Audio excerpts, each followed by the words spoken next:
I was a soldier, then a veteran, a husband, and a father. And with my VA home loan, I'm a homeowner. No down payment required and no PMI. Build your future with the VA home loan. Get what you earn. Visit choose.va.gov. Not all veterans are eligible for the type or amount of benefits mentioned here. If you're a podcast host, listen up, this one's for you. My name is Allie Jackson. I'm the host of Finding Mr. Height, a dating and relationship podcast that I've been doing for 4 years now, sharing my positive and practical approach to dating that's built on my own life experience. And I wanted to share another experience that I've had, my secret behind monetizing my show. It's called Red Circle, and I was just telling my colleague about how much I love their platform. With Red Circle, not only am I getting a seamless hosting experience, but I also love the support I receive in ad sales. It's not just typical ad sales either. It's targeted opportunities based on my show and my life. And the platform is super simple. You just set your preferences and Red Circle matches you with sponsors that align with your show. You can vet every opportunity and their platform gives you great analytics. More recently too, my Red Circle team has brought me opportunities outside of my podcast on social media to really augment the podcast partnerships, bring them full circle. I just can't recommend them enough. If you want to give it a try, go to redcircle.com to get your free trial. That's redcircle.com for a free trial.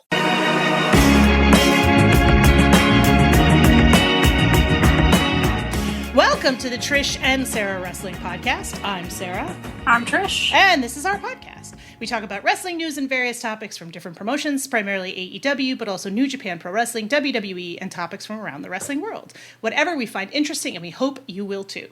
We're a proud member of the Social Suplex Podcast Network, and you can find our content on our podcast feed, the Social Suplex Podcast feed, as well as on Twitter and YouTube. Please feel free to like, subscribe, and rate our podcast. We have a store at Shop Tees, so if you'd like to support us or just own a quality piece of merchandise, please take a look at shop-tees.com/Social Suplex Network. And we are also happy to announce that the Social Suplex Network has a newsletter. It's published every other week and is available at socialsuplex.com and contains insane amounts of news from dozens of promotions across the world. I don't think there's another newsletter that goes into the level of depth that this one does, so we please hope that you will check it out. Next edition will be live the weekend of All In, so please go take a look at it. Today is Sunday, July 6th, 2025, and Trish and I are back for the second week in a row with a hodgepodge episode where we're going to cover a bunch of things and answer a bunch of questions that a bunch of you folks have asked us very nicely. And we're going to start today with our all-in preview. So our plan for this episode is we have a bunch of questions that our listeners asked us, and some of them work within the context of the topics we wanted to talk about today, and the rest of them we are going to discuss at the end of our three little mini topics here. So we're going to start with All In today. We're going to go in through a preview, and then we'll throw in a couple of questions we got from listeners. So Trish, All In is coming up. I think we'll just sort of run down the card as I have it here. We have Hangman versus Mox for the Men's World Championship. We had a great angle on Wednesday night to open the show where Hangman successfully baited Moxley into making it a Texas death match. This means we're going to have Texas death in a stadium. How are you feeling about the build to this so far? Everything's still going well. Any changes you would make? What's your prediction for this match, Trish? Do you think Mox has a chance to pull it out? You're baiting me now. Full baiting. So it's kind of funny to think back 12 months now to people that told us we couldn't have a Texas death match or a steel cage match or anything like that inside a stadium, right? No, it's too much. I remember. That's kind of funny to think about, isn't it? Yeah. But we've talked about this for weeks now. I think we spotted it before anybody else that they were laying the groundwork. Paige does the bits where he does all the kind of subtle stuff. Yes. It seems to go over some people's heads unless it's shouted at them. Yes. But that segment was red hot. And it did exactly everything that you wanted to do. He's outnumbered the previous week. Okay, look, he's a smart babyface now. This is not the John Moxley dictating everything like back in the fall, where the babyfaces are idiots. He's a smart babyface. I know you're going to bring everybody. You know what? Let's count it up. I'm going to challenge you to a match where I'm 4-1 and you've never won, and I've beaten you. But you can't play to his ego. You can't just say, I've beaten you, so what are you going to do? Because he's the champion, right? He's the guy, right. The ball's in his court. Right. So he had to bait him into it. And I think they did a really good job of that. The crowd was all over it, and it felt like the biggest thing in the company, as it should, because it's the main event. So, they just did a fantastic job of it. And even, little subtle things, I like all the talk about the rules this week. He uses the, I'm still standing sort of thing, which is the whole point, right? That's the Texas Deathmatch rules. But yeah, they did a phenomenal job with the segment. What did you think of Paige delivering the buckshot to Marina. I thought that was great. I loved it. I thought they set it up really well, and in rewatching it, I was like, wow, she's standing in the middle of the ring for a long time. I probably should have seen it coming more than I did, but I liked the way it built, and you were like, oh shit, he is going to go to a level. I liked how horrified Moxley was, how he had to rip off his shirt in anger. I just thought the whole thing was great. I think you could really see the difference between using Marina in that way and having Willow come out to give her a concerto because Copeland didn't want to do it. I just think if you're going to have women in these angles and you're going to use Marina as a heater, I've never had a problem with that. I think it's a great role for her and it works. I know there are other folks that haven't liked it. I've thought it was great, but she needs to be able to take a bump once in a while, and I thought that was really well done. I thought they also escalated it nicely with her hitting him in the moment of the segment, that it wasn't one of those sort of out of nowhere type situations. Yeah, that's probably one of the big differences, is that they kind of made her into like a China style character, right? Where so it's not like, oh, this is just man on woman violence. No, she's integral to kind of what they do in the Death Riders. Yep. And they set it up by having her kind of slap him silly, basically, like several times. And then it's a case of, you have trained female performers. It's not this anti-woman thing to use them in those sorts of spots. Actually, it's kind of the opposite in a weird way, in terms of not seeing a difference, Yeah. It's a UFC fighter. But it was, and then it got the right reaction from the crowd as well. It popped off the end of it that he'll do absolutely anything, and it sets it up nicely. And I think we spoke about a few weeks ago about the way these builds were going and having the big, Kenny Okada angle in the middle and having the Tony Storm Mercedes stuff all kind of at really heavy at the start, and the way this one was building. And I think kind of at the start of the times, and people were like, oh, it doesn't feel like the main event of that. I don't think anyone's asking that question anymore. I think there was a thread on the board where the poll was like 49-1. So yeah, somebody was there was definitely people in the beginning that were like, well, obviously Okada versus Omega has to be the main event, and that didn't make sense then, and it really doesn't fucking make sense now. Yeah. So you have sorry, no, go ahead. You have your main event now, and you have your triumph moment, and that's the end of the day. That's what they're going to deliver. And I think they've set it up quite nicely going into this week, because you did the big kind of Moxley Hangman angle last week, and now you're going to bring it back to the Swerve Strickland, Young Bucks stuff, that everything else that plays into it. That's why they're doing the 8-man on Wednesday. So because you've set that Swerve moment up really, really strong for that part of the match as well. And as I said before, I think it's just as important now as the title win in so many ways. And it's going to end with big cowboy celebration in Texas. It makes perfect sense. It's the right time. It's the right person. He's putting the numbers up where he needs to put the numbers up. Attendance is now over 25% of the entire attendance has been driven since Double or Nothing. That's going to be close to like 40%, I reckon, by the time we get done, and that's pretty huge. So, done its job. That's what I would say about this program. Excellent. All right, so moving on to Toni Storm versus Mercedes Moné for the women's title. I think that we had talked at the beginning when this first started after Double or Nothing that we were worried about the build for this. I think they've managed to sustain it pretty decently. Like, I wouldn't say it's necessarily absolutely peaking, but I also think that they've done a better job than I thought they were going to. I was concerned that they would. And I thought that they did a taped promo from Toni on Collision last night that was absolutely spectacular. I loved it. I got to send it to you because I forgot to do we did this, but it was just a fantastic one. I think they're doing a great job. It doesn't have the heat that Hangman and Moxley does, but I think that it could sneaky be one of the best matches on the card. Like, I think it's going to be a really good match. I think it's difficult too, because Tony's a champion. You don't have the same level of chase, so it's really difficult when the heel is the one chasing, sort of thing. But I think Toni, in particular for me, her promo performances have been what's really made this as strong as possible. And that's not to downplay Mercedes. I just think Tony's been that good. And that's kind of what's kind of kept this momentum going. And they've got a face-to-face come in, so you can kind of bookend this quite nicely in a week.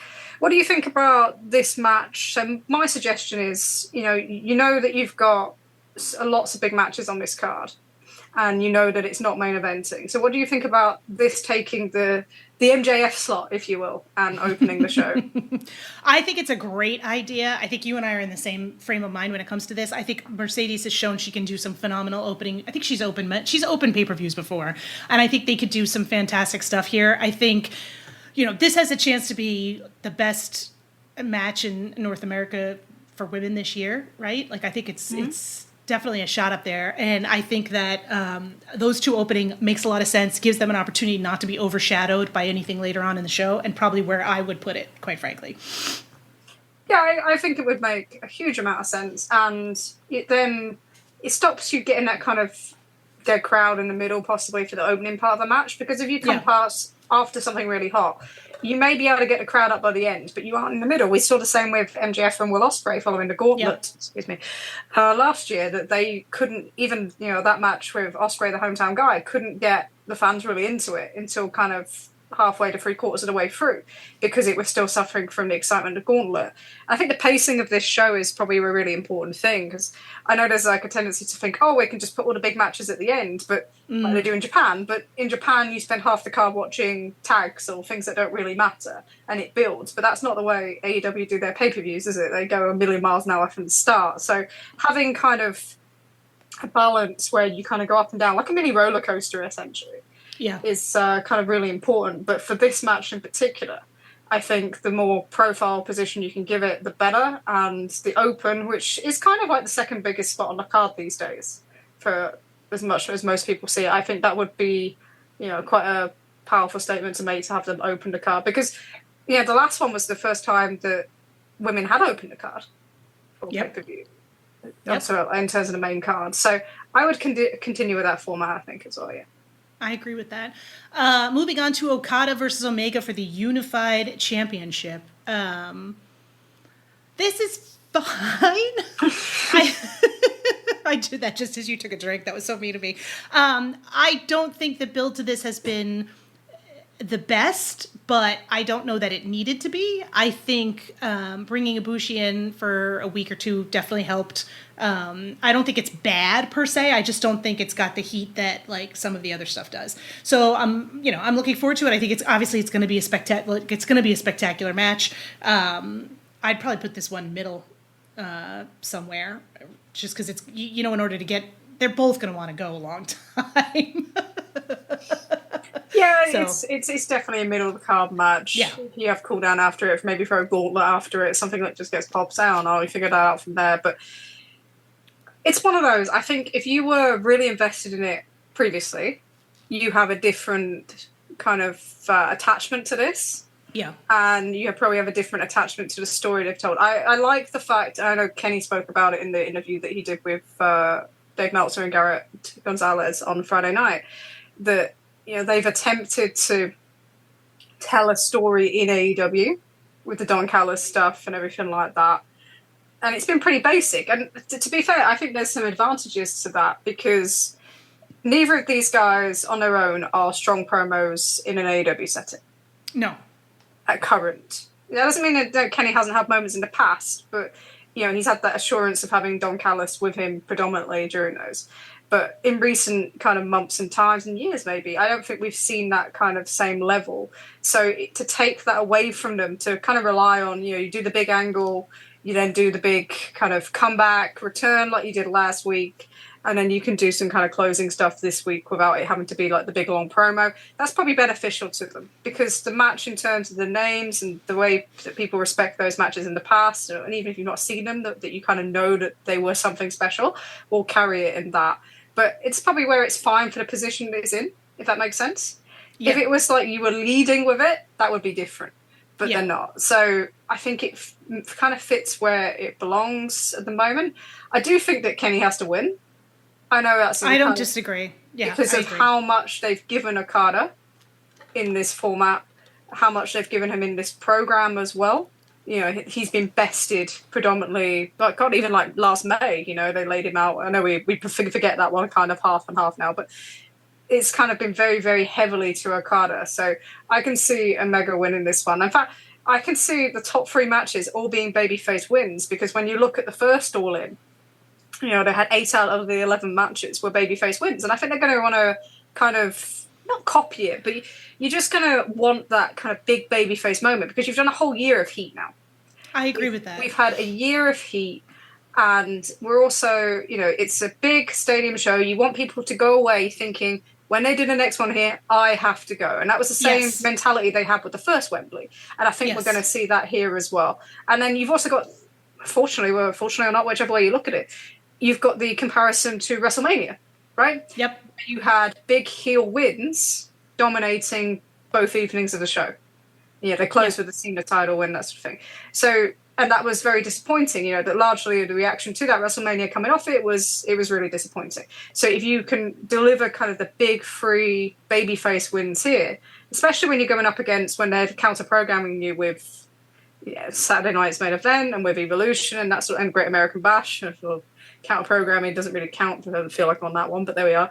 But when they're doing those sort of things, you don't want any negative headlines. You want this stream of positivity. And when they were growing in kind of the COVID period and then coming out into 2021, they made sure that all their pay-per-views kind of ended on a positive note, whether it was a positive match result or that kind of, or they had like the debuts or whatever thing else to get around when they had heel champions, that sort of thing.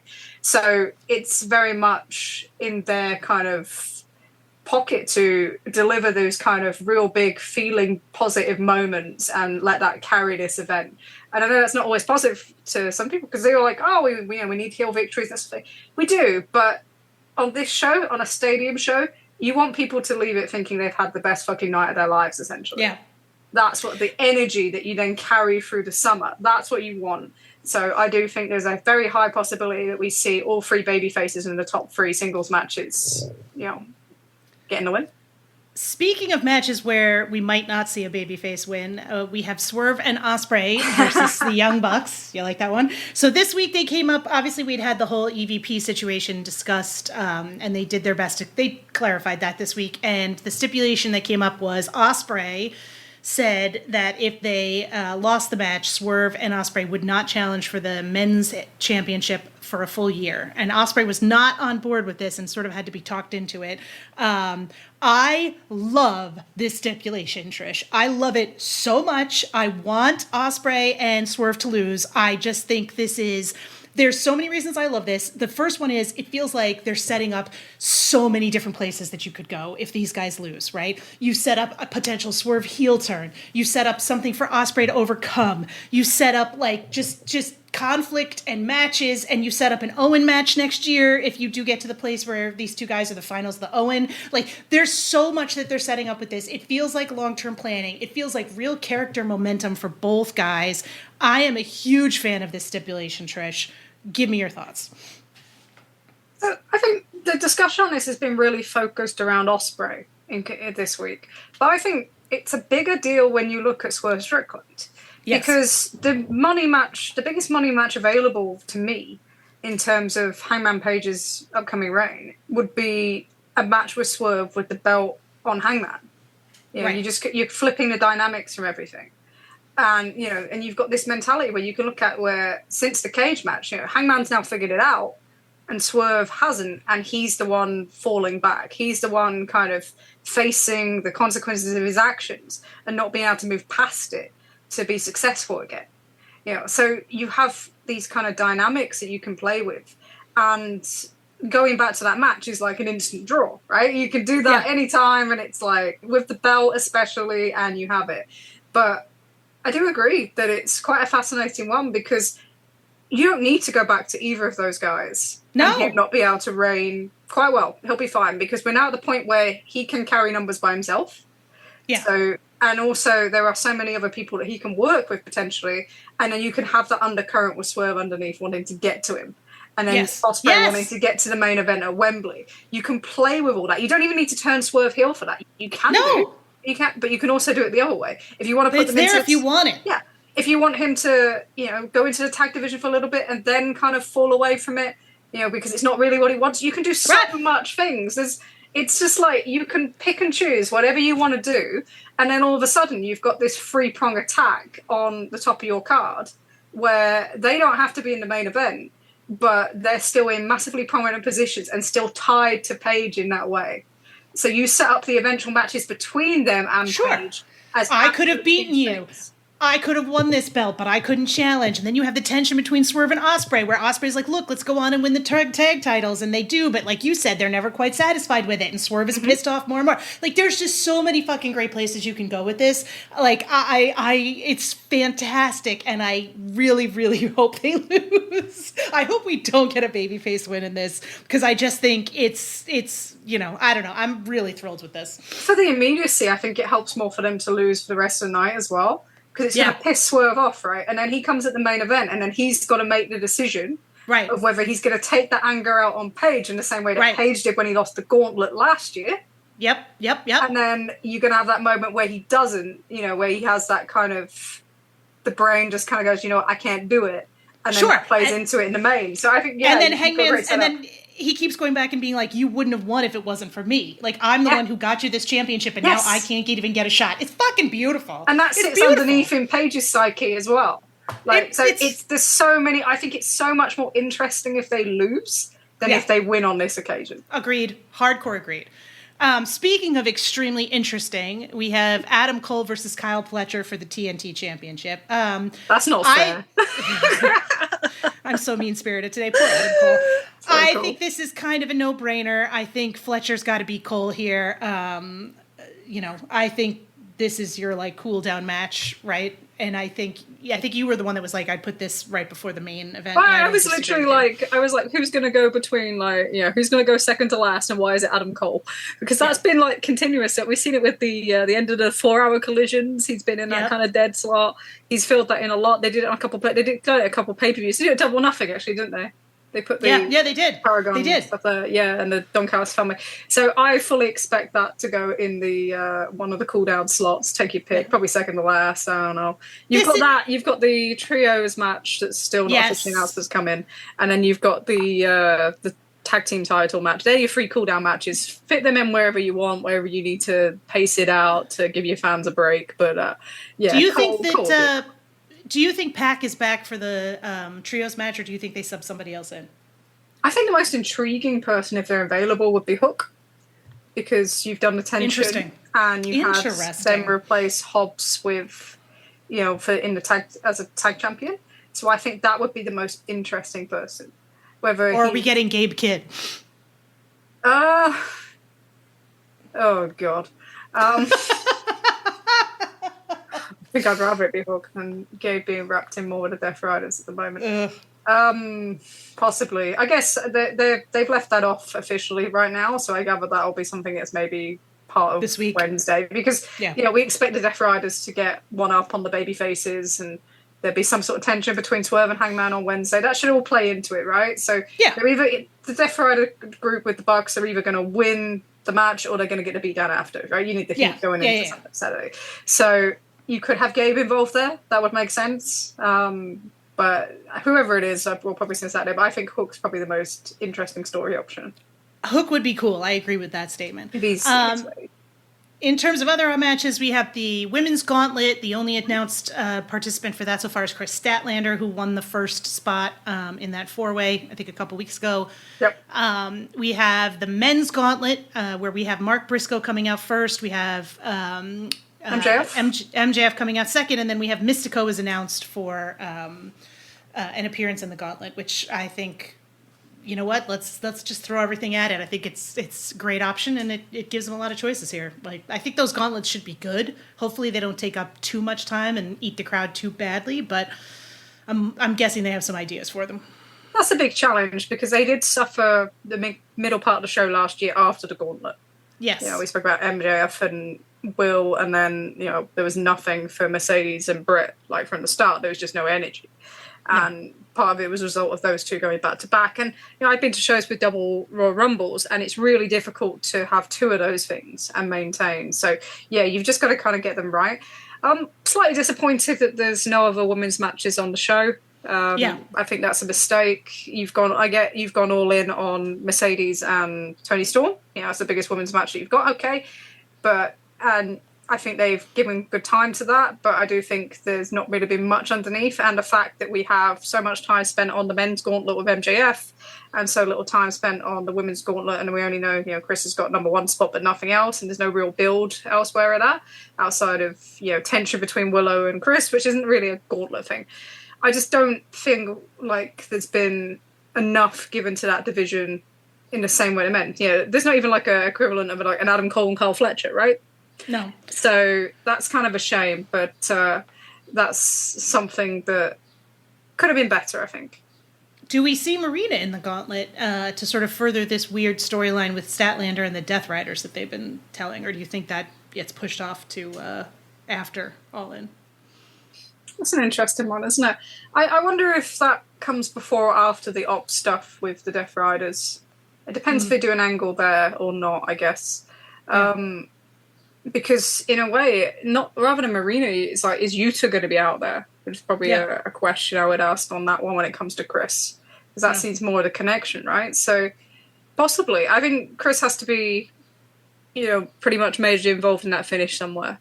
Yeah. And that wouldn't be a bad person to win just to face Tony, if she keeps the belt. That would be a good next person up. And I think if you have Tony win, you are then looking at, okay, we've solidified her now on the big stadium stage. Where are we going with this belt now?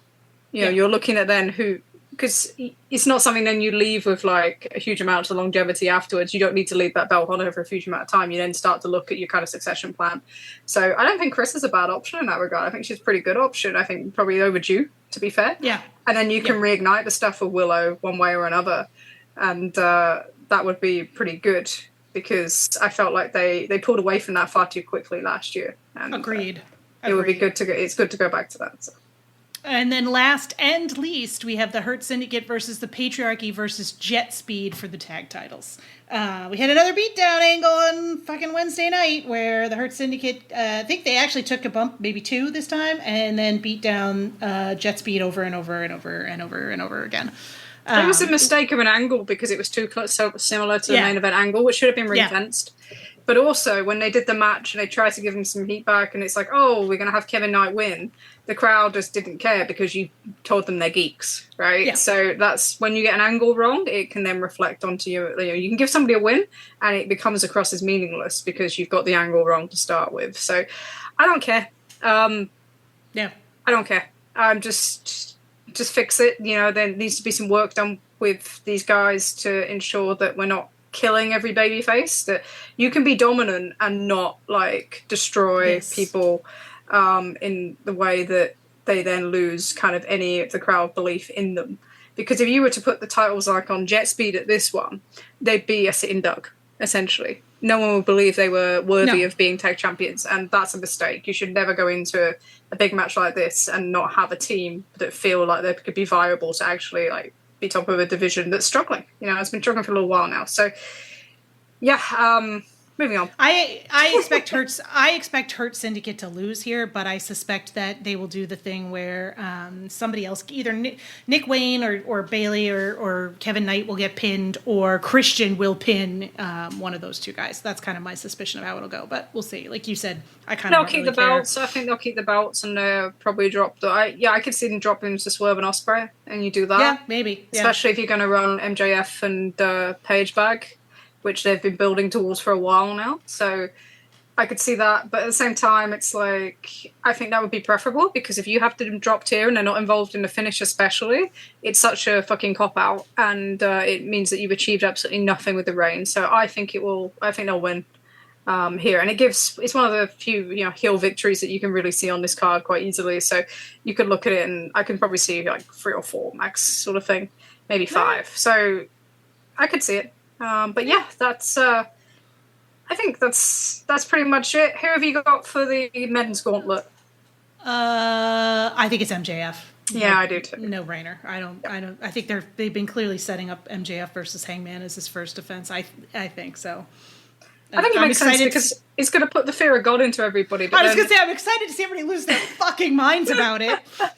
But you can do that. It gives Hangman the time on the show straight away. And then you can then have him lose and then go and do the Mystico thing at Arena Mexico for the anniversary show if that's what you wish to do. So I think it makes perfect sense that it is Max, as much as I know that's going to set people off. But, you can tie it into an MJF Hurt Syndicate breakup story too if you want to. Yes, because that's exactly where you go, right? They lose their... So if you had that situation where Swerve and Osprey were facing the Hurt Syndicate and you had Max and Paige and they all lose, and then you can, it's like dogs fighting amongst themselves, right? You just get into it. So, yeah, you can go and do that, and then that gets them out of the way of everybody else as well. So, MJF for me as well. All right, listener questions, Trish. So these are a couple questions I pulled because they seem to be relevant to All In. So first up is our friend of the podcast, Chris Chopping. Last year, we got Danielson's happy, family-friendly ending at All In, and the suffocation and the Swerve Hangman match. Herb Swangman. Are you making shipper names for them now? Oh, God help me, no. I do a better job than that's for sure. And the Hangman Swerve match at All Out, it felt like a choice to do broad appeal at All In, then All Out for the sickos. Does giving us Texas Death at All In represent a philosophical shift that the Big Show can appeal to the hardcore base and focus on what makes AEW distinct from WWE? So I think Chris is basically asking us, is there been a philosophical shift given that last year they didn't seem to want to do a death match in Wembley Stadium? I think it's about who's involved. So I look at this card and I think, I was looking back at the last 2 years earlier actually for something else. And what occurred to me is when I looked at them, and I've said this, is like the last 2 shows to me have felt like going to WrestleMania rather than going to Wrestle Kingdom, right? Yep. I never felt like either stadium show felt like AEW. And it's kind of hard to explain, and kind of unless you've done kind of both or multiple to feel like this.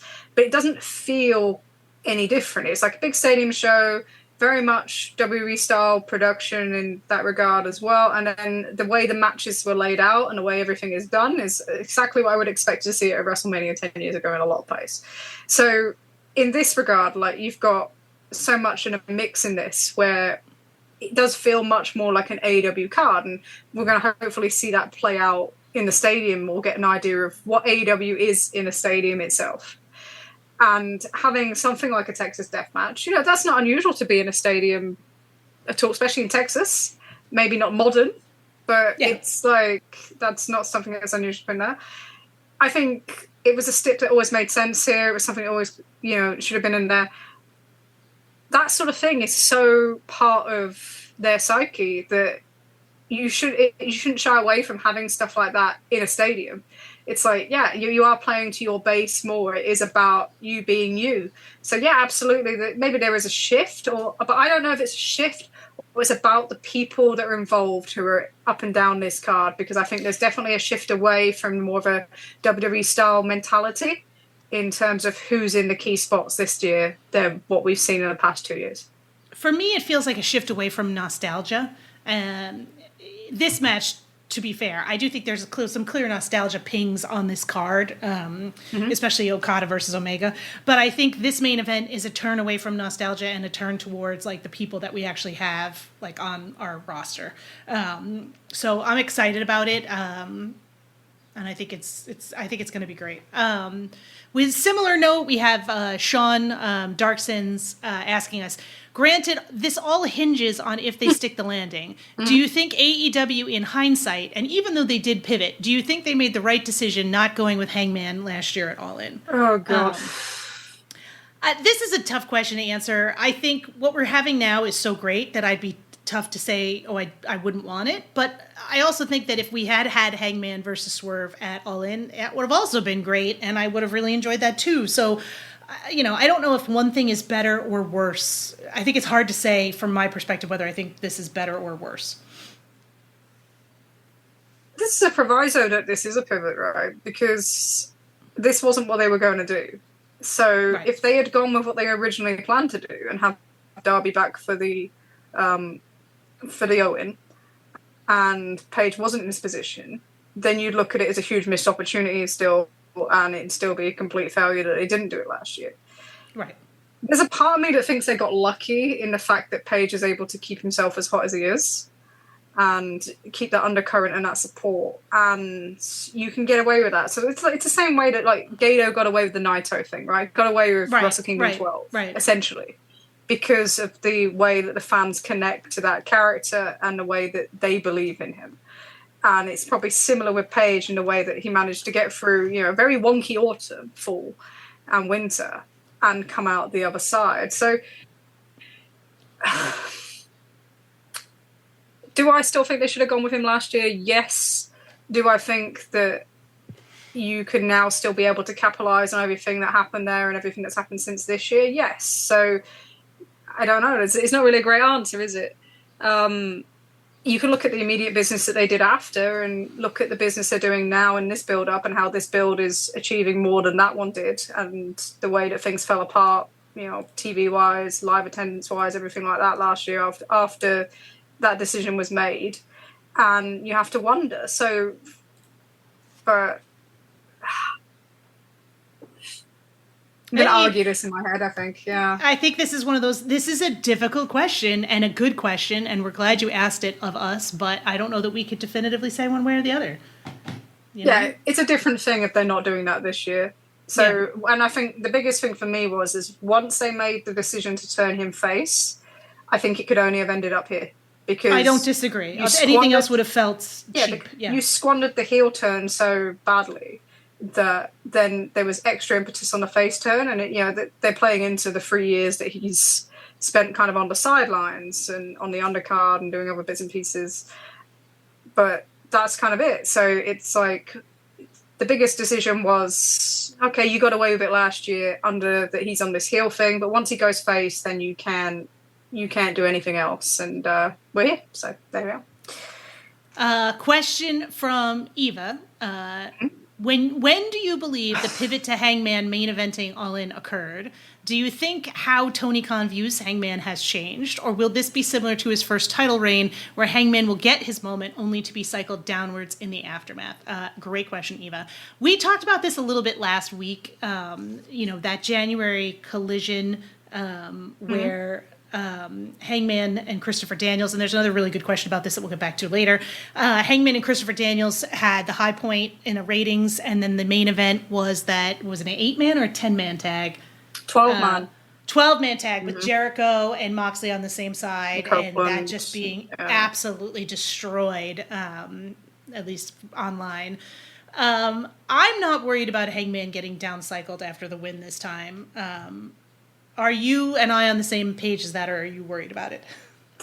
No, because I think he's much more in control this time as well. I think you can, if you've listened to any of his press or read anything that he's done so far, and he's got more to come out this week, he's got that confidence and that kind of mentality that we spoke about it last week about the difference in his confidence. Yes. And you can see it. You can see that he's figured out a lot more about how to kind of make things happen for him and make things work, and it's in their interest. I think there's maybe a realization of, and are playing into, that we may have made a mistake in the past with this, but we're all moving on now. We need to move forward. We're ready to invest in this guy. We know what he's worth, not just to our day one fans, but just in general. And so I think they're well set. I think they're much, much better set all across the board. The company, Paige, given the moment, doing it in the biggest stadium show that they've done in the US, biggest gate they've done in the US, $3 million gate. How's that for carrying on a back, huh? Funny how that works out. But no, so I think they're all. They did $50 million in Saudi Arabia. Sorry. Yeah. Anyway. But no, they're much better set out, and I think that's where I think actually starting with Max is a really good idea, because Max is going to get the time, and he can deal with Max quite well. We've seen that previously. They can he can get something out of Max that we haven't seen since either. So. Yeah, I'm not worried about that so much. I think you're right, though. The focus is the key thing. Everyone's going about the length of the reign, and we'll see what that looks like. But the key thing last time around was having no focus, and I don't think we're going to see the same thing this time. No.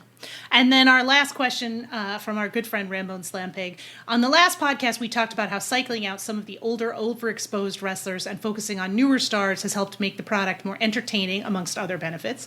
Do you believe this is an intentional plan to correct some of the issues of the last couple of years, or just happenstance due to unavailability of some of the older stars? My argument would be a combination of both. I don't think that Jeff Jarrett has other stuff going on. But I think that that Copeland's break was fortuitously timed, I guess would be the best way I would describe it. And maybe the same with Chris Jericho. And I think, honestly, that's my, I don't want to say concern, but I guess that would be my biggest concern about this cycle, because I feel like you're going to have some people coming back for this gauntlet. There's a bunch of people that I would expect to see at this men's gauntlet, and some of them are going to be these older guys. And so slotting them back into this and figuring out how to give them TV time while not losing the momentum you've got with these younger guys is maybe kind of, hopefully we'll see that the younger guys continue. Yeah, and I think that's when we talked about earlier about Swerve and Osprey doing maybe a tag thing and then into something solo between each other. That's kind of really important because they are the key on the men's side, because this issue is predominantly on the men's side, right? So yes. On the women's side, we have a different issue. We have the fact that there's always something for Tony and Mercedes and not much for anybody else. And how do you improve that? But on the men's side, it is the threat now we look at of a Jericho coming back, a Copeland, even Danielson coming back into that mix, because we've had this huge overexposure, to be honest, at the BCC since 2021 as well. And how do you deal with that? And I think one of the ways you deal with that is making that secondary men's story like really, really important underneath, and it being around Swerve and Osprey, not, Osprey and Danielson or, Jericho and whoever. Like that's kind of really important in terms of everyone else that they interact with as well. So I think, it's probably is a concern going through the autumn, that you don't want to get into the same situation you were last year, where it was just dominated by those kind of figures. And so that's something to be mindful of. But I agree with you. I think it's a combination. I think they needed to make a change in January. We went from the Jeff Jarrett MJF thing to MJF and Hangman, and I think a lot of things probably shifted at that point. Yeah. You can see other changes at that time as well. When you look at the story, I mean,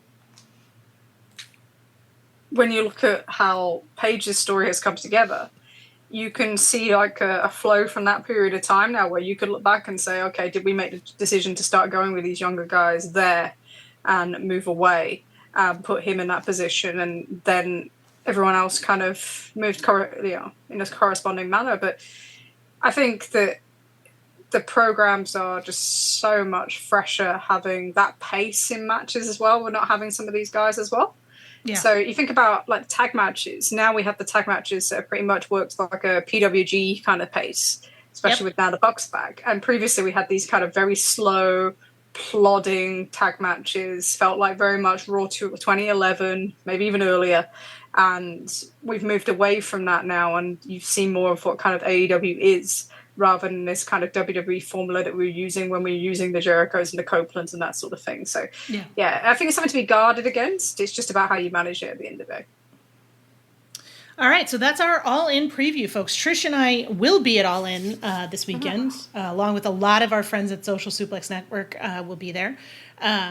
So if you do see us, please feel free to say hello, even if we are briefly startled. Always startled, yeah. Always startled. We are going to have, we hope to have a Social Suplex Network meetup. I think it's going to occur after the All In. We will announce it on our Discord. We'll put it on our social media. So please keep your eyes peeled for that. If you're going and you're interested in meeting up with some of us, we would love to see you. So, all right, we're going to move along to the Worldwide Wrestling Entertainment shebang-a-bang. WWE went hard on counter-programming AEW this weekend with 3 shows occurring in the greater Atlanta area.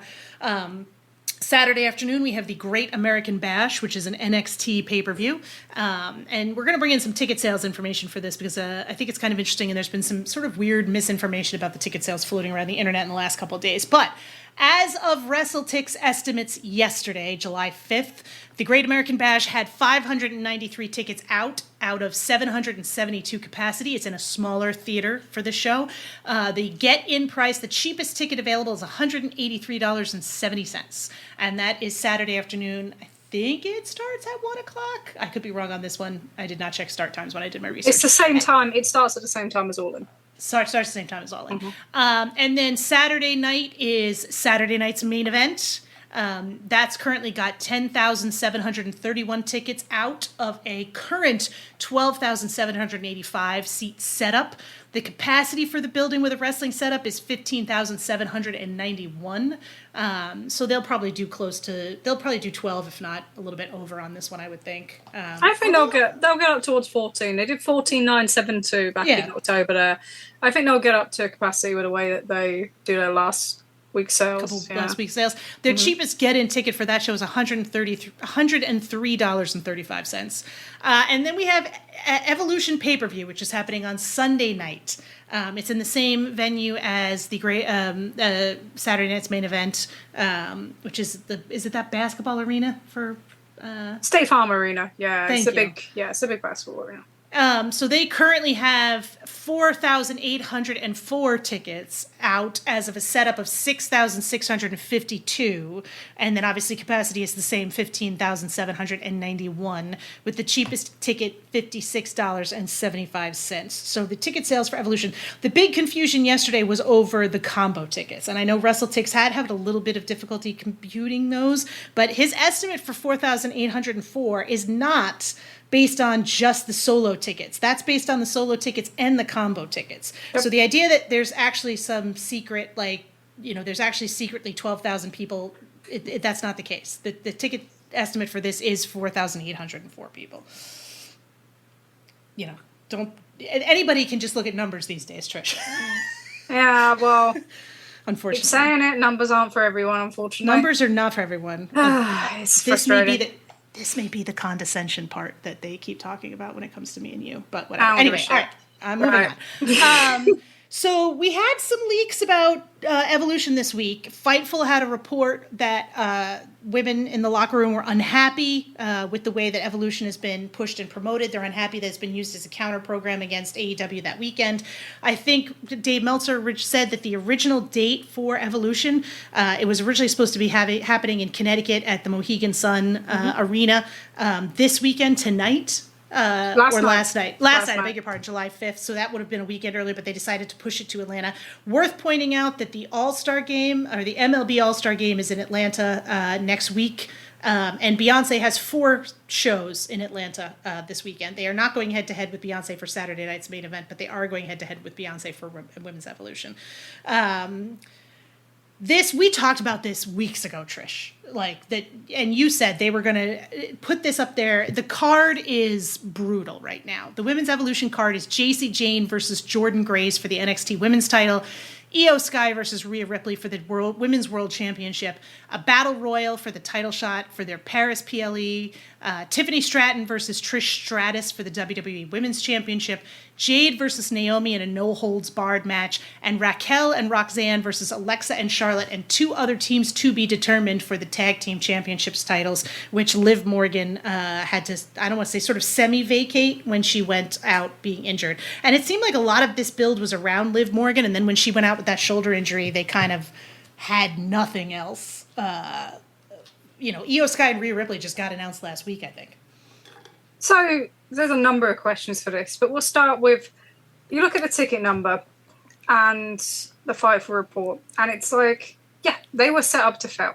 Yeah. They were added to this weekend. They were moved away from Mohegan Sun from the July the 5th date, where, look, maybe that isn't good, maybe it is good, maybe it was better than that. But at least it was something where they would have their own focus. If you're going to do these sort of shows and you're going to quote-unquote celebrate the women while you're using tokenism, and you can't actually be bothered to put them in actual main events for your actual POEs, because the last one main evented was Rhea Ripley in Elimination Chamber, which was the most... Perth. In Perth, so outside the time zones, the one they were least interested in. That's the only one we've had in the last 18 months.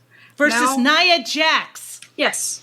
Yeah, 18 months since we've had a women's match at the top of a WWE PLE. And look, if you want to say, oh, AEW haven't done this, we absolutely went after AEW for what they did at Revolution. Yep. Yeah. We shit on them for it. Absolutely. So, yeah.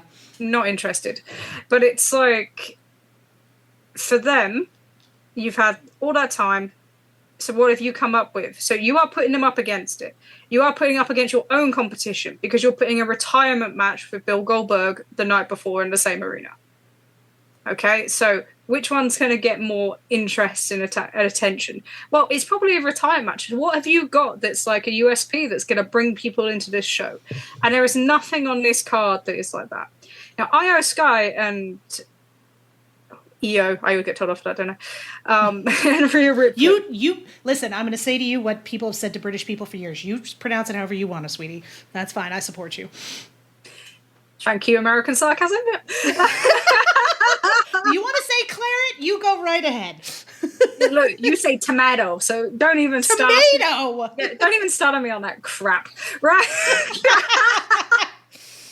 What's it? Aluminum. Whatever. What is aluminum? Like aluminium. Aluminium is ridiculous. Anyway, this How is the kind ridiculous? of stuff you should. How is it ridiculous? If you are looking for us at All In, this is what you should be listening for: is the two of us beating the shit out of each other. Bickering. Anyway, so no, Sky and Ripley, that is a match that if you build it correctly and you saw the reactions at WrestleMania, that next match should main event a PLE, a normal PLE. Like, not one that you've borderlined off and made just for the women and you're going to sell it. It's about celebrating how much they come. But actually, you can't put them in the top positions in your regular kind of events. But that match should be a huge selling point. And it doesn't feel like it because you've not put enough into Sky since WrestleMania.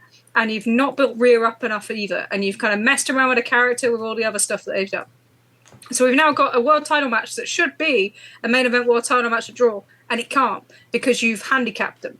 And that's the thing. If you are looking at this and you're trying to come up with excuses and you're trying to pretend that WrestleTix is lying about the map or you're trying to pretend all these other things, you have to look at this and think, if you're a fan of these women and you want to support these women, they've set them up.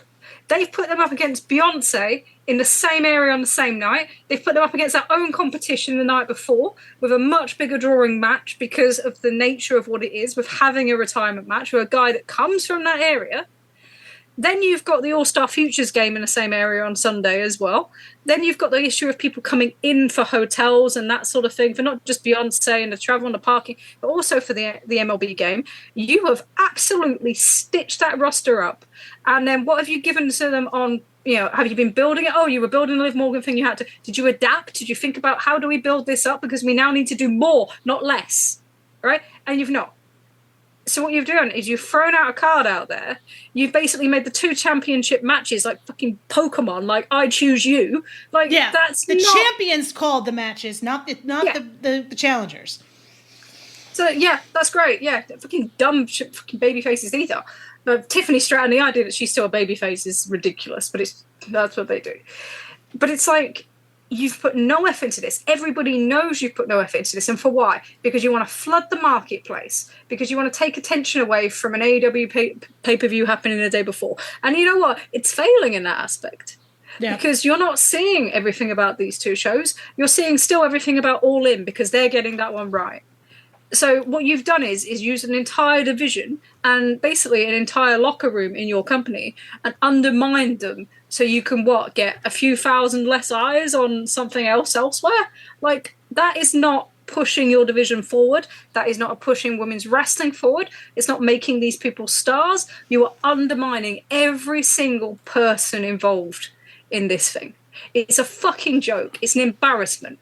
It's something where someone in there should be looking at themselves and thinking, we fucked up, and should be apologising to every single one of them. But they won't, and obviously we're going to get the whole singing or dancing, it was great, it was always this, it was that, it was this. And then we'll get the women can't draw, just when Katie Taylor's just sold out MSG that's coming up on Friday night. That's not happening. Like, women in sport can't draw, not like the Euros. I'm just I've been watching tonight, and we've got full stadiums over in Switzerland. They've made such a complete and utter clusterfuck of this. Just for what? Because they wanted some press so they could take some attention away from All In. Because they knew that you were going to have headlines about Mercedes versus Tony being the two best wrestlers in North America having a match, and they wanted to take that off the table.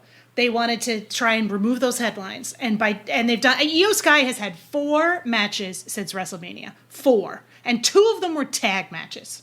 Okay, so like, you know, if this is, you're not building this person to be someone who's like defending and doing all this stuff. Like, it's, I don't know, it's disheartening. It's just sort of gross, and I don't want to hear like, oh, you know, women can't draw or blah blah blah or whatever, right? Like, it's just garbage. It's an embarrassment. And, you know, is there a women's match on Saturday night's main event yet? No, there is not. Yep. The card for Saturday night's main event is Randy Orton versus Drew McIntyre, LA Knight versus Seth Rollins, and Gunther versus Goldberg. That's your Saturday night main event card so far, as of today, July 6th. Okay, so the show that's going to be seen by much more people, because it's not just on Peacock and Netflix, but also on NBC, has no women's matches on. And the show that's going to be seen by less people, mainly as well because it will be the last of the weekend, so it's going to be the sacrificial lamb for a lot of people when you're tired and that sort of thing. Also, it's on a Sunday night and not a Saturday. That one has just women, and the show that's going to be seen by more is going to be just men. Okay? So why didn't they make Saturday night's main event that week? If you're going to do it that week, why wasn't that the Evolution show? It should have been. Do it Could that way. you not have done that? Could you not have done that? Or could you not have moved Saturday night's main event and done it July 5th? Like, you had many options here in terms of WWE, and they chose the worst one. And I think when you look at that Saturday night's main event card, I think there's a little bit of white flag waving in terms of competition with AEW as well, because they've not gone on out. They could have easily ran back Punk and Cena. Oh, yeah. They could have done some mega thing with Cody there being, you know, it's his home state as well. They could have done something with Cody and Cena to build up SummerSlam, which is coming 3 weeks later, because we're on this absolute fucking crash course of show, as they burn through as much as physically possible while they have the audiences and while Cena's on his retirement tour until they have their eventual kind of downturn. You could have done all these things, and you didn't. And instead you hung them out to dry. And it's an embarrassment, and they should be ashamed of themselves. I don't think they will be, but they should be. So we had 2 sort of questions that got asked of us in our that were sort of WWE type questions, or I think one of them is. So Kwame asked us thoughts on the Thurston article, and I believe he's referring to, I did not reach out to check, but I believe he's referring to Thurston's article about CM Punk in Saudi Arabia, which came out last week on Monday, which if you have not gone and read it, please do. It was really good. Trish, I thought it was great. I thought it was a spectacular skewering, and really, I was like, God, he's good at this. Fantastic job by Thurston on that. I don't think you disagree with me there. Yeah, so he very much pointed out some of the things that we pointed out, but in a much kind of cleverer way. Yeah, smarter and more biting. Yeah, so very much so. But the key thing is that, you know, nothing has changed with the human rights record in Saudi Arabia, and nothing has changed with kind of the behavior of that country. And when you work with them or you engage in sports washing for them, which is what Punk was doing, then that's the decisions you've made. So it's not a case of maturing. It's not a case of any of the other bollocks that said you are sports washing for a nation with human rights abuses, and you are saying that you support things like LGBT rights, and then you are basically doing propaganda for a nation that will persecute you for that. So, yeah, I think he did a great job with that. I think it really brought all the points home. And I think it shows a little bit of value still in the written form as well. Yeah. We're so quick now these days to kind of ignore kind of written, because there's so much kind of just aggregation seems to dominate so much of what we read. But you can still read some incredible pieces in the written form, and that's what that was. Fantastic. And then, forgive me if I'm mispronouncing this, Sachin asked us, do you think you can say something about the Karrion Kross propaganda or general shitty wrestling media, that generally shitty job wrestling media does, and the lack of media literacy in this space? Also, is this question too long? The question is not too long. So for those of you who aren't fully aware of this, if you're not in the right circles. Karrion Kross is a WWE wrestler who's been doing an interesting publicity campaign this summer. Some of it potentially based around his contract possibly expiring. There's a lot of questions there about whether it is or it isn't.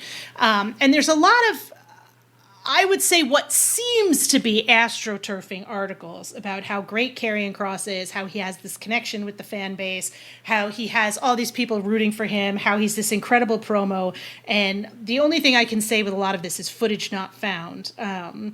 It's kind of one of those situations where you have a lot of outfits, a lot of media outlets talking about how great Karrion Kross is and how popular he is. And I don't know that I've seen a lot of necessarily personal evidence for it. That doesn't mean it doesn't exist.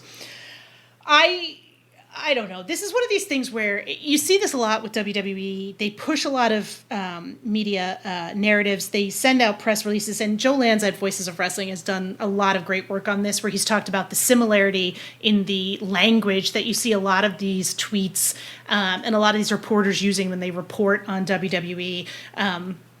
Which leads people to believe that WWE is pushing these articles out through friendly sources rather than having this stuff be grassroots stuff. And the same question is coming up with regards to Karrion Kross. Like, is he pushing this stuff out, or is this a general spontaneous media story?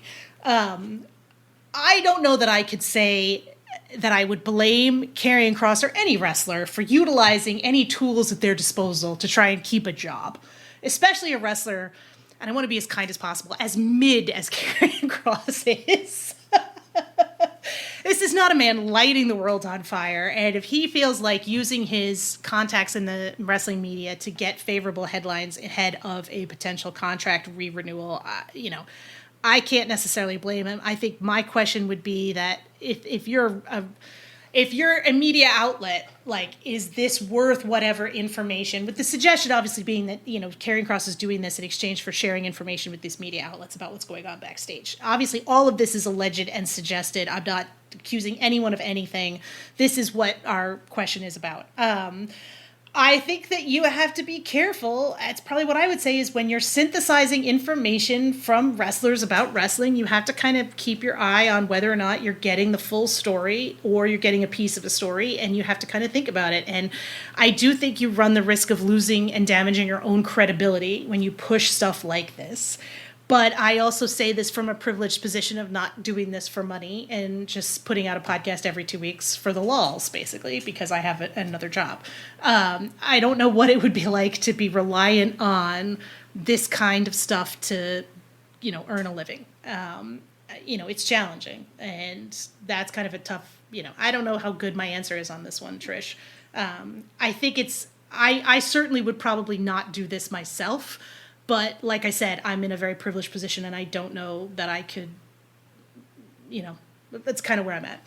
I guess it depends what you think your outlet is as well. So for some people, it's just about having access to WWE, and therefore it's fine with, they're more than happy to push anything like that. And that's not just about like Kross, but just in general, we've seen it many times with WWE putting out things, and we saw it all the way through from the Fast Nationals onwards, So there are enough outlets that are willing to kind of bend the knee sort of thing in exchange for access. And some of that, that will come down to, especially if you are financially driven and that's a key part of your business model, then you're going to do it. If you have a model where you don't want to be an advertisement campaign, or you aren't interested in kind of objectivity is more important to you than anything like that, and you'll do differently. We don't have that many outlets like that. We have a lot of aggregators, we have a lot of content creators, we have a lot of people that just are reliant on those sort of things in order to kind of beholden to their sources. Yeah, essentially. And, we saw how easy it was to manipulate that with the CM Punk stuff in the last few years. Oh, yeah. And the outlets were kind of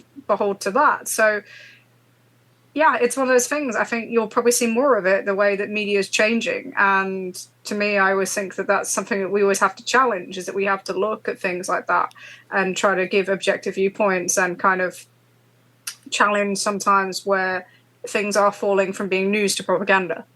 And that's what you're going to get. But I think we'll see more of this. I absolutely do, because there's so much linkage in now on the way that people, get information. Look how much Facebook, has a impact of if there's a major news story, how quickly things get around on Facebook. And it's like, how influential that can be. So it's just something that we have to kind of constantly battle against. It's going to be an ongoing issue, and the only way to kind of combat it is to try and do as much as you can to have people you can trust in wrestling media, and to make it more accessible for people to move upwards into the industry. I think that's a huge problem at the moment in general, is that, and that's why you have the same recurrent voices. And then I think there's more of an industry playing off news that might not even be real, working propaganda right now, than there is an industry actually delivering news and analysis.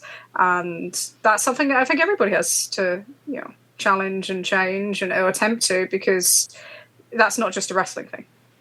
And that's like a bummer when it comes to the analysis part of it, because I think there's definitely times where I'm like, geez, nobody's sort of doing, I wish people were doing deeper dives on certain topics. Like, I'd love to listen to it, but it's not there. And the few outlets that are doing that kind of stuff are overwhelmed by the amount of stuff there is to put out, right? Like, by the stuff like Saudi Arabia and everything else. They don't always have time to dig into some of these smaller stories. And I think there's also a degree to which people are sort of hesitant to put their name to stuff sometimes, because they don't want to have to deal with the shit that they would have to eat, right? Which I get completely, especially for the folks that are doing this more in a casual way and not necessarily making a living out of it. But it's definitely something, like, as a wrestling fan, you should be always asking yourself, where did I get this information from, and how accurate is it, and what is the potential for why did the person put this out there, right? Like, and it's hard to do that sometimes. But it's something as a wrestling fan you should always be sort of engaging with, like, even us. All right. Anything else on WWE related topics, Trish, my dear? No. All right. We're pretty much as where they are. They're running Cody and Cena at SummerSlam, and it's another reason why AEW have got such an opportunity to deliver such a big babyface moment, because that's nowhere even close to the sort of moment that they can potentially deliver this weekend. So yeah, the match is going to suck. All right. Let's move on to New Japan Pro Wrestling, Trish. Oh, so many things happened this fucking weekend on the New Japan side. So, obviously, we talked last week about Goto losing the IWGP Championship title to Zack Sabre Jr. Goto was due to compete in the G1 and has been removed ostensibly due to injury. The person replacing him would be determined in a series of play-in tournaments. I think they had one today, Trish, or did they have them all? It was a gauntlet for the last spot today, yes. Okay.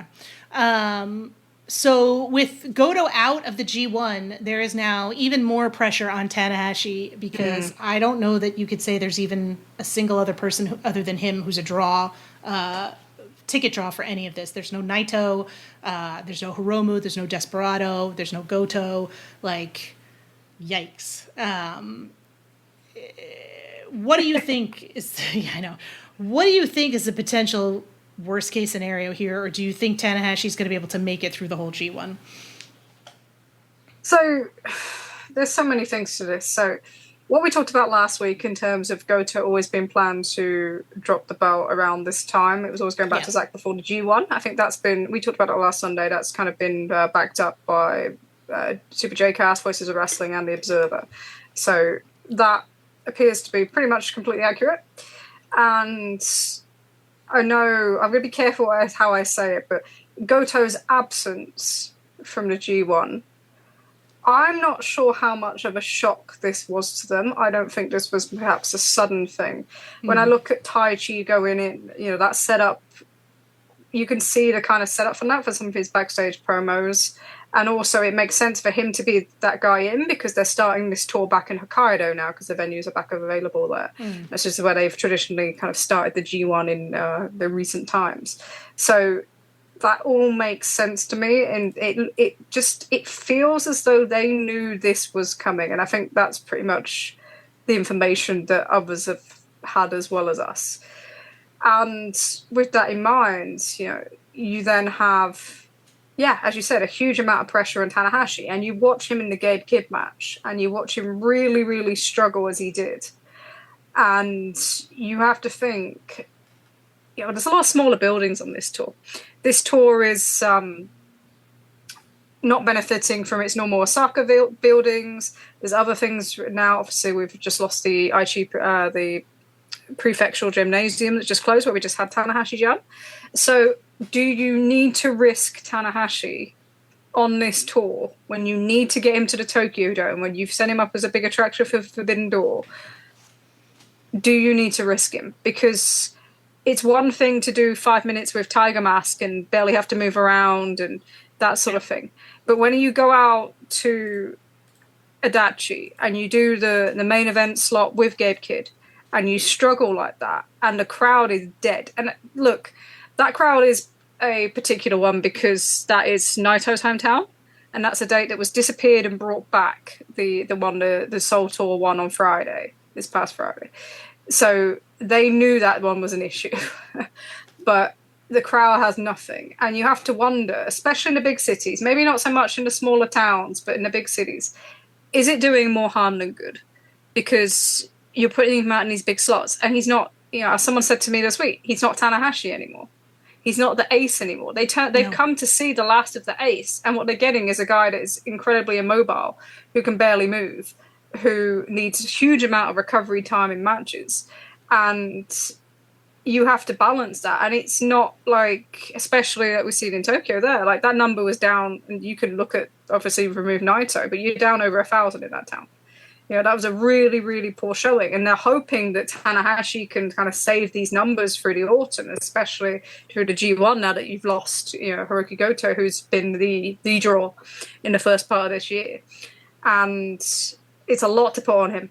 And you need to get him to the Dome. Your priority should be the Tokyo Dome, because that's your big kind of money draw of the year. So they're taking a huge risk here.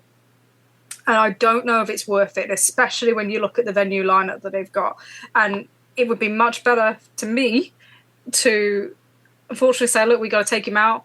Go and beg one of the juniors, go and pay them the money. I know there's financial constraints, but go and get Desperado or get Hiromu and move them up. So you've got some fresh blood in there. Focus on your young, younger, some of them aren't so young now, so I won't say young, but your younger guys. Younger, yeah. Your younger guys that are coming through, and make the tournament all about that. Give it something new, fresh, exciting, like flair feel. I don't feel like that was what we're doing, but I think that would be hugely more beneficial to do and restrict the Tanahashi dates down, because you're doing whole advertisement campaigns going to the autumn for him, for shows like Destruction in Kobe is just Tanahashi. So if you are going to do that for the fall, the idea of putting him through the G1, I just think I'm scared in a way that it's an accident waiting to happen, in the same way that when Ibushi got hurt in the G1 final a few years ago, you could feel that coming for the entire tournament. It was like it's like watching, being my job, it's like watching a train coming down the track at you, and not being able to move because you're scared shitless. And there's a little bit of me that's really, really worried, especially after Friday, and about the state of Tanahashi, and making sure that he can get to the Tokyo Dome and be able to perform, to a level that his brain obviously wants to sometimes, but his body doesn't always allow him to.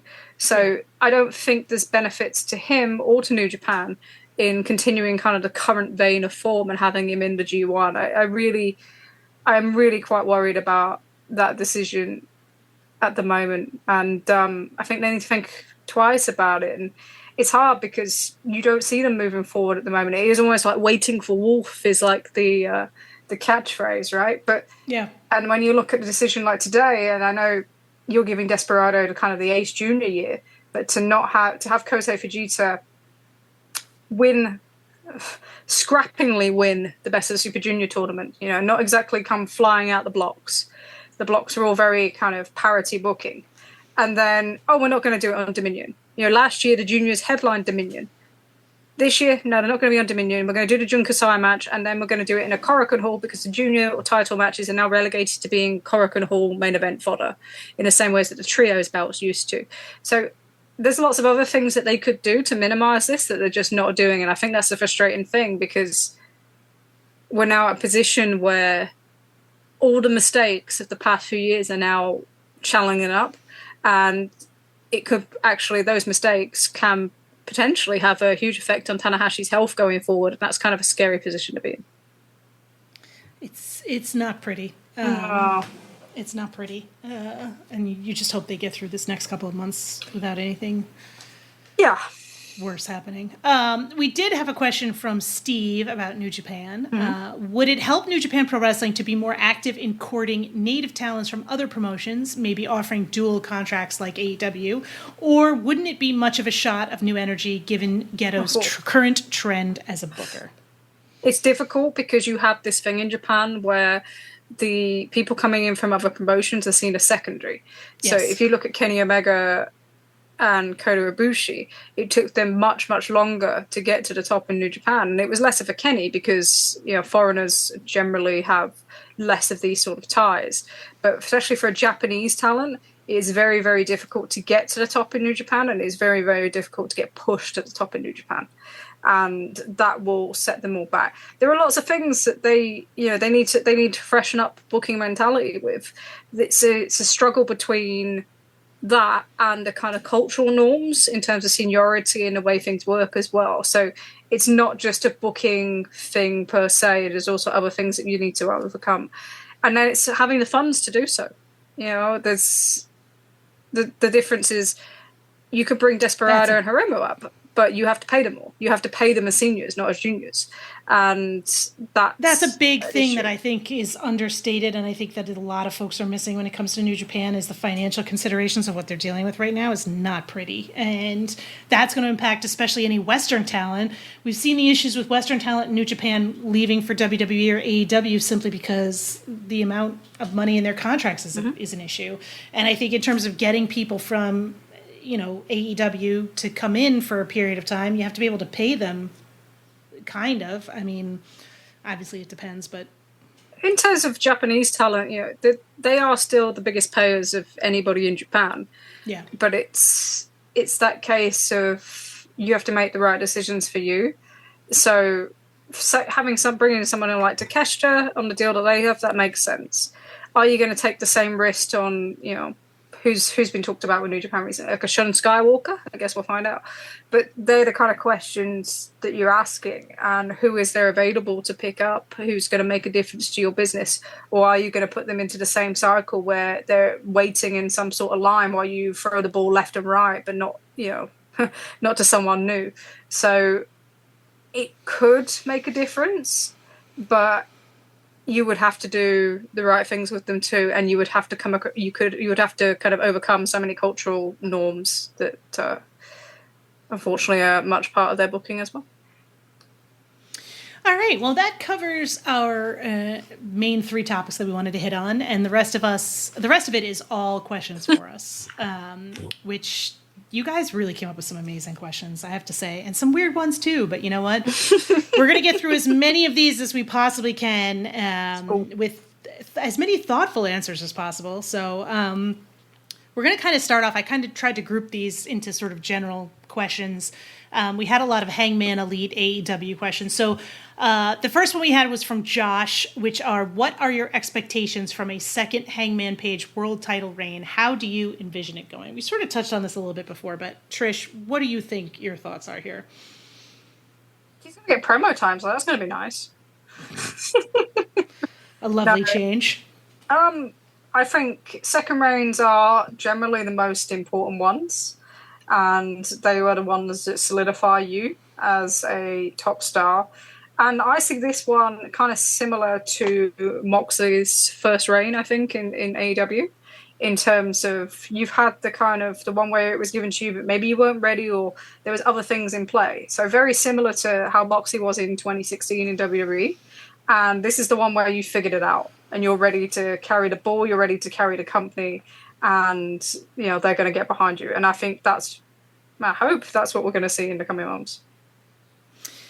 I don't know that I have any expectations, Trish. I think I'm just excited. Like, I'm ready to sit back and go on the journey and, tell me whatever story you want to tell me. I'm here. And if I'm disappointed, I'll tell you. You'll know.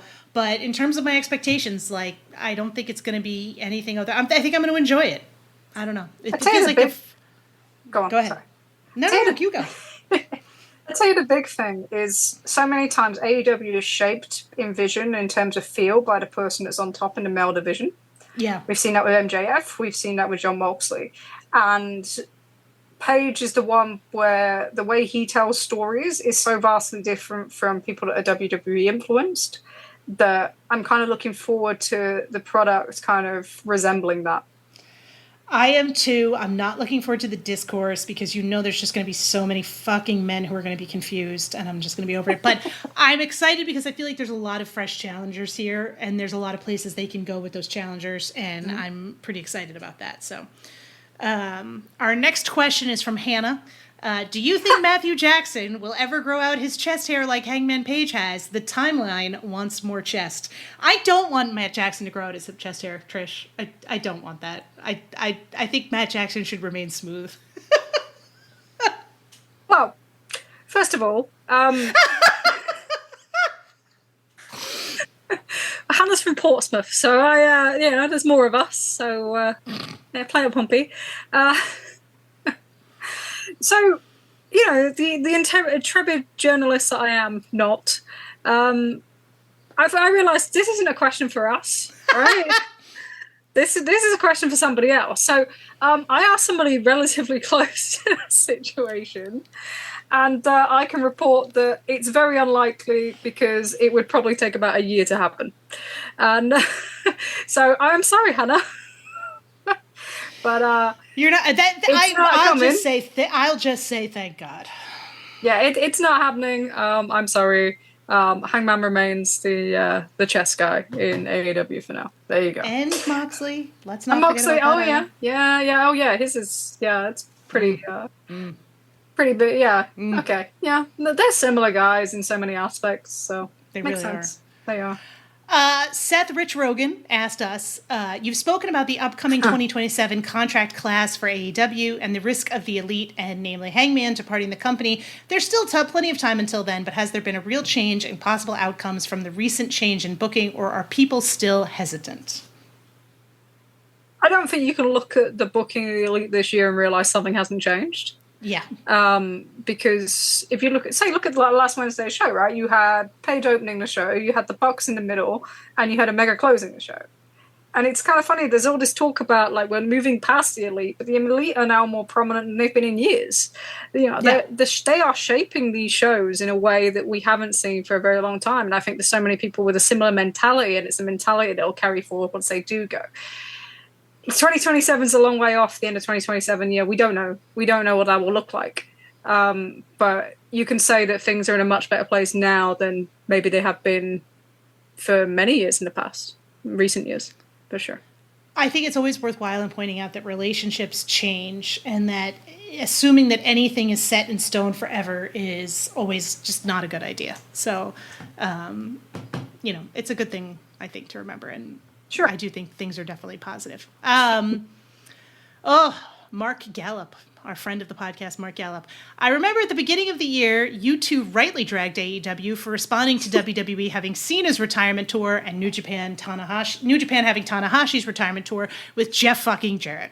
But now, halfway through the year, would I be out of line to say that the most positively impactful retirement has been Christopher Daniels? Am I understanding Cena and Tana's ability to cover up their company's declines, or am I understating Cena and Tana's ability to cover up their company's declines, or overstating the impact of CD on Hangman's rise and AEW's metrics finally rebounding? Good question from Mark Gallup, who is the best poster in the world. The best poster alive. Clap, yes. clap, clap. Clap, clap, clap. I always get that wrong, Trish. I think that Christopher Daniels' retirement definitely has to look in terms of the generosity of it. He talked about this on a podcast recently, where he also pointed out that his eye injury was a total work, which that bastard, he got me with that one. I fucking believe that his eye was hurt for years. Do you remember how many people were like, the Bucks are unsafe, look what they did to his eye? They're unsafe workers. Look at this man with permanent eye damage, you motherfucker. Great job by you, quite frankly. I think there's something to be said for a retirement match that is not announced as a retirement match. And I think Daniels was very clear in his interview that Tony Khan offered to say, this is your retirement match, and he did not want that. He wanted that element of surprise. I think being able to have something like that and use it as a plot point, especially for someone who, I suspect Christopher Daniels understands his spot on the card and, knew what was and was not going to be possible for his retirement match. I think doing it the way he did it and creating an opening for a wrestler that he liked and respected like Hangman gave him, a more lasting influence than he would have had if he hadn't done it that way, I guess would be the best way to describe it. It's just not selfish. So this is the difference. So Cena, business-wise, is probably holding their numbers up. Probably do more as a babyface, right? But in terms of what happens next, how much is Cena helping that business in the long term? And that would be a huge, huge question, I think, going forward, in that I don't think it is helping. In fact, I think it's regressing. I think that watching him plod around the ring and not be able to take bumps and that sort of thing, and then going back to Cody and all the disruption and everything that's done to his character too, there is short-term benefits in terms of you are going to get big numbers coming in to see him on his final run. But in the long term, I think you're doing damage to the brand and to a lot of the kind of talent underneath. And you are a hold-up point. So you are holding up the whole of this male division in WWE for the entire year, one way or another. Everything is around John Cena this year. And we've got an element of that with Tanahashi, but then you also had the Goto thing and that as well. Tanahashi, I don't think will really kind of know what that looks like at the end of the year, but it worries me. We just talked about that. The difference, I think, with Christopher Daniels is he's not about Christopher Daniels. And it was, as you mentioned, it wasn't about Christopher Daniels. And therefore, because it wasn't about that, it wasn't a nostalgia trip. It wasn't some cheap pop sort of thing where he gets over. The whole thing was used to spark this kind of current face run of a younger person. And that's exactly what, when you're at that age or that kind of experience level and you're ready to wind down, that's kind of what you should be doing. He did that whole thing to get Adam Page over in terms of his, starting of his babyface turn. And they played into it and they used it perfectly. And it worked. And long term, I think this one is one that you'll come back and look at in a couple of years and say, was that more important? Because if it changes the direction and they continue to build from here, I think this quarter is the first one where their average attendance is higher than the year before. For a substantial amount of time. If you continue to see build like that and Paige is solidified in the way that we believe it will be, in terms of being a top star and a draw, then you will look back at it and think it was more valuable than the other two in the longer term. I also think in the other two's defense, I think Christopher Daniels had a freedom to do that maybe a Cena and a Tanahashi don't have. Yeah, they're more reliant on them. And they are literally being told to hold everything up for each individual company. So it's a different thing in terms of the expectation, for sure. But it will be a long-term, short-term thing that maybe we can't completely judge now, but we will in the future. All right. Branavan Candia. I think I always pronounce that wrong. I always pronounce the last name wrong, Branavan, I'm sorry. As the topic of Fed Pilled comes up a lot in fan circles of either bookings or gimmicks or wrestlers who are perceived to be more WWE-esque, what things would you guys do if you were in charge of AEW to make it contrast with WWE? Presentation of TV events, matches, storylines, etc. Anything and everything. Enjoy the pod. Thank you, Branavan. Trish, you start. What would you do to make AEW less Fed-pilled if you currently think that it is? This is around mentality to me. So when we have them descriptions of kind of what you do differently, it's about the mentality, isn't it? So that means that there's a lot of things that they do, it's a lot of things that we've seen come back this summer. We talked about it earlier, the PWG style kind of matches. That speed differentiation, the usage of kind of luchadors and Japanese talent, just like use American talent. You have no differentiation in that, and you shouldn't do. But you're kind of that fusion of all the styles, and you're same with your hardcore style and everything else. And you give these people a voice. You allow them to kind of dictate their promos, to kind of deliver their own thing, rather than being some scripted thing where like that fucking rap last week, everything that makes them is about authenticity. So everything has to be kind of built around that. So the cartoon characters or the characters that are just imposed in from WWE, they ain't going to work, and they don't eventually. You know, you might get some life out of them for the start, but then it all falls to pieces. So you have to emphasize people who are authentic. You have to emphasize people who are becoming successful in your brand.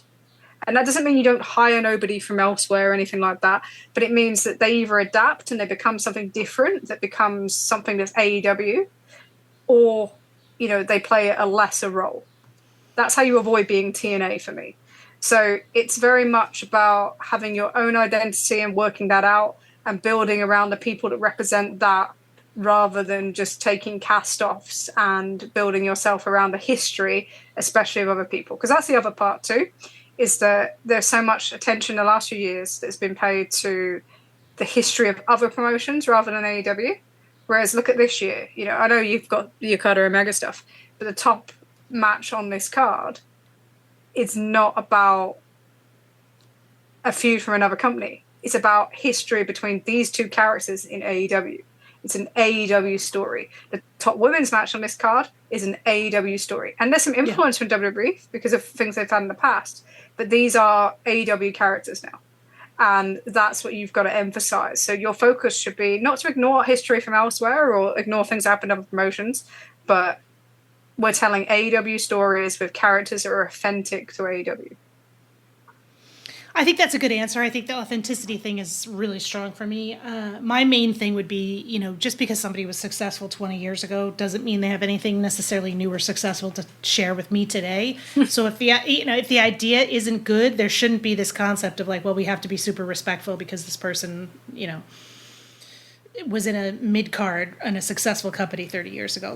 Like, you know, do I want to see it on television now would probably be the main thing that I want to say. And this concept of like, well, we have to do it this way because it's always been done that way. Why? Right? Like that would be the other piece for me. But I think the authenticity piece is a really, really good piece. Chloe asked us the same question. Cloughy. It's Cloughy. It's after Brian Clough. I don't know from soccer.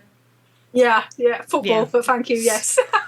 Cloughy, I'm sorry I mispronounced your name. I'm glad Trish was here to help us out. I apologize for not having a knowledge of British footballers. Nottingham Forest, yeah. Doing just the best I can here. She's corpsing, as they say. I've possibly lost her completely. I'm going to power through with this.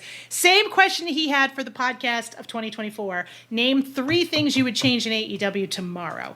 All right. My first answer would be give the women's division a fucking mid-card. Let's have some stories that do not revolve around Mercedes and Tony's and the belts. Let's give them some TV time. Let's make that like a bigger deal. That would be my number 1. My number 2 would be hire some professional PR people. And some people to do advanced events for fans, hire like a fan outreach group, put some money towards that shit would be number 2. And number 3, I don't know, fire the person who agented Jay White versus Billy Gunn.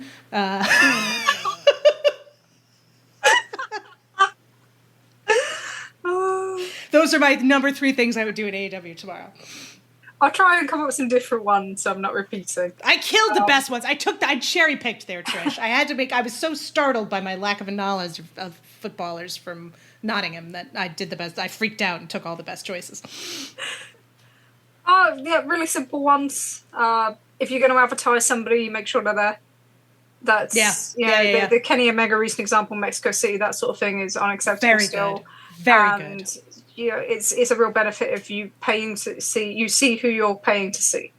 So that also means I'd like to see more kind of things done on the ramp or in front of the ring. You know, the main star should be in front, whether you do it dark or whatever. They should be in front of the crowd. So you pay to see somebody, you should see them in front of your face. That's like the big differentiator between, you know, look at promotions in Japan or WWE and AEW. I don't think they do that well enough. What else do I go with? Keep the lights on. I think we want, especially when you're running these smaller venues, being able to see the crowd, for the emotion of the crowd, the energy. The crowd in the first few years was such an important part of AEW, and moving to these smaller venues has kind of reinvigorated that, where you're having so much more from the crowd. You know, look at that. And even in larger venues, when you are starting to get more people in, and look at that crowd on Wednesday. You want to see that crowd, you want to hear it, you want to feel the kind of energy of it. Especially, I was watching some 4K footage of the Buckshot Marina Shafir, and to see like those people just go nuts, like that gives your product a different level of energy that you don't always see in WWE now, where it's like entrances, exits, etc. So you've just got to highlight that. So yeah, just keep the lights on. None of these dark arenas, dingy things. Not interested. Just keep them up. Third thing. Fire the person who agented Billy Gunn versus Jay White. It's fine. Yeah, fine. Yeah, do that. Yeah. Never again. Never again. Cool. Oh my God. Thank you. Our dear friend Peter Edge asks, what moment from 2019 in AEW would you want to rebook, and what would you have done instead? 2019, Peter. My God. Someone said to me the other day, right, they were talking about COVID, and this is up at Blackpool. This is relevant, I promise. And he says to me, I was in year 8 at school then, which is like, it was like 13 Jesus or 14. Christ. And I looked at him like, oh, you fucking for real? No, you weren't. And he just looked at me, he's like, no, I wasn't. I was just like, get out. Go, get out of my train now. Like, I can't handle this. Like, what? Like, Trish, this is like like a guy... 6 years ago already. 2019, 6 years ago already. This is like a guy I worked with who asked me what 9/11 was like, and I wanted to be dead. Oh my God. You want to talk about feeling old? God. I was like, excuse me, I have to leave the room, please. No. My 2019 moment is one that I feel like everybody sort of picks on, but in hindsight, I don't know that I would have put the tag titles on SCU. That's probably not even the strongest. I don't know if I feel that strongly about it. I don't know. That's probably my main one, but. That's an interesting one, isn't it?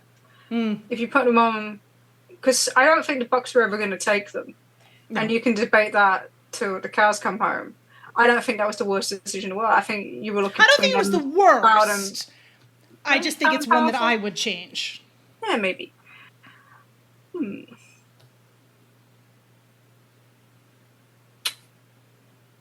Shuffle your papers a little bit.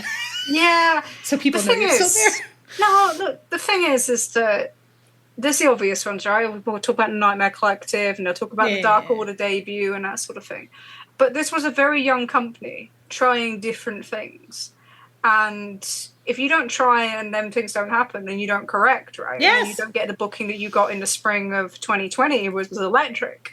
With the Kenny and Hangman tag team with the Bucks and the Moxie and Jericho stuff and everything else that was going on. So I'm reluctant to say, what would I change? Because where they got to in 2020 kind of was where you would want to see them go. So, yeah, I wouldn't, because there's things that you could have changed there and you could have adapted, but then you don't get what you got. So if they continued on a downturn after that, if the figures that we're doing in December had then lowered again in January and they start to struggle, then that's different. But they didn't. So they pivoted, they adapted. And having said that, the Nightmare Collective, what the fuck was that? Why do we have to watch that? Whose fucking idea? We know whose fucking idea of this. Don't let Brandy Rhodes on TV. Everybody did the right thing. I'm not signing her. There. Okay, I'm done. Well done. I was trying to be nice. It's not happening. Beautiful. Uber, and I want to thank you, Uber. Uber has a username that he said, you don't have to say my full username because you are two white ladies. And Uber, thank you very much. We respect that a lot. Thank you. Uber said, what does Osprey need to do for you people to feel connected to his matches? I see this complaint that Osprey matches aren't memorable or lack a connection, yet it feels hollow when going to events, and his matches are the ones that often eclipse the show. It often feels the disconnect comes from other people feeling like he gets in the way of their personal faves, not you, and people disregarding his history in New Japan. Also, Uber was very clear in this question that it was not aimed at us specifically, but we have taken a lot of criticism from people who believe that we do not like Will Ospreay, and that we blame him for getting in the way of Hangman Page not being at the top of the show. There are people that think that we don't like... There are genuinely people who legitimately believe that we do not like AEW if Hangman Page is not in charge of everything and winning everything all the time, which I think is very funny. Okay. What does Osprey have to do for you people? Which I think is the greatest question in the entire world, and I love this so much, Uber. Thank you. I think, again, I'll repeat like I do every fucking week. Osprey is great. I love Osprey. The shit Osprey is doing right now is so good. Like, Osprey, again, I suffered from listening to Tunnel Talk this morning, and Allie comparing Osprey to a family pet, and I agree with this, where she pointed out that on Wednesday night, he got so excited about being in the ring with Swerve that he was doing little dog blep things where he was like just sticking his little tongue out, like in the happiest emotions. And I was like, he did do that. He did actually do that. I think the stuff that Osprey's doing right now is spectacular. Like, I'm fully on board for an Osprey title reign. I was ready for it to happen at All In, like when I thought that Osprey was winning the Owen. I'm ready to be on board with this. I think Osprey is just delightful and lovable. He has, what was that Seinfeld episode where they talked about that book, Boundless Enthusiasm? The Billy Mumford Boundless Enthusiasm. He just has like a boundless enthusiasm. I think he works better as a babyface than a heel. I feel like he's done a great job so far in AEW. I just think he does struggle to tell a emotional story. I don't think it's crazy to say that. I don't think it's insane to put it together. I think the fact that he had that whole huge feud with Fletcher and hasn't mentioned Fletcher's name other than to talk about what a great wrestler he is at one point. Which I'm like, dude, if this damaged you emotionally, then show me how it damaged you emotionally. But instead, he just happily goes along. I think Osprey matches are incredible, but they're a lot like a really good dessert where you sort of forget the next day. They're sort of light and fluffy, and they don't necessarily stick with you. They're a thing you love in the moment, but, you know, they're not the thing that I remember 6 months later. Like, I remember Dave Meltzer saying that Osprey versus Pac was one of the greatest wrestling matches he'd ever seen, and I struggle to really remember anything about that, to be honest with you, other than that he really liked it. So I think Osprey is great. I think him having a year where he can't challenge for the belt is going to be fucking spectacular, and I'm completely ready to be on board and see what happens. If he doesn't tell a deep emotional story about it, that's fine. I hope he does, because I think that would be really cool.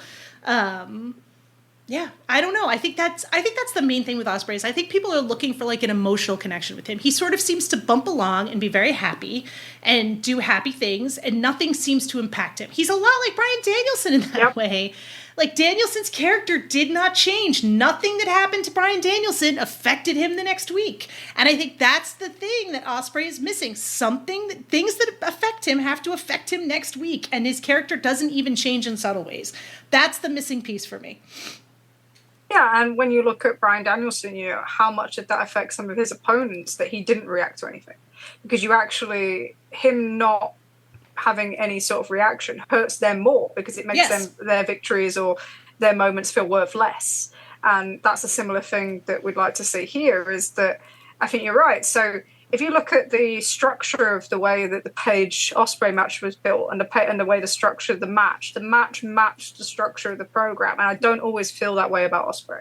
Right. And that was one where he changed his style. And for me, that match is far more memorable than a lot of his matches, which seem to blur all into one. And I think that's the same with the Kenny Omega match at the Wrestle Kingdom the other year. Same thing. It's different. The style matches, and they told the story, and the story matched the match, and it was memorable. And that's the difference between doing something where you do things 100 times over and it doesn't resonate. So you can have 100 5-star great matches, but the ones that people are actually going to remember are the ones that feel special, or they tell a different story, or they kind of contain key moments. Otherwise, they all just kind of blend into like a blur. And the big thing for me is, he has to react to things.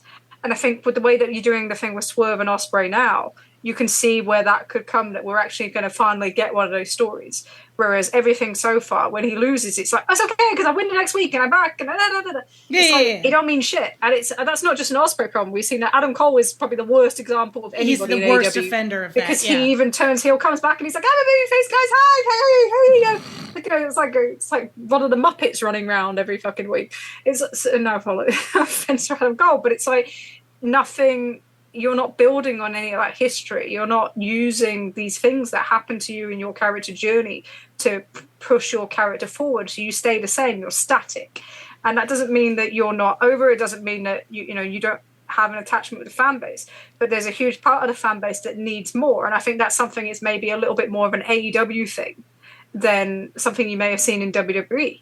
You know, he may have an easier time in that in WWE where everything's kind of like just do your thing sort of thing. And, you know, this is a character and it's a one-dimensional. I guess what we're looking for him is to be a little bit more three-dimensional rather than one. Yes. In terms of the character, in terms of the promos and everything. And I think this summer we've started to see a little bit more of that. And his interplay with Swerve is really useful for that.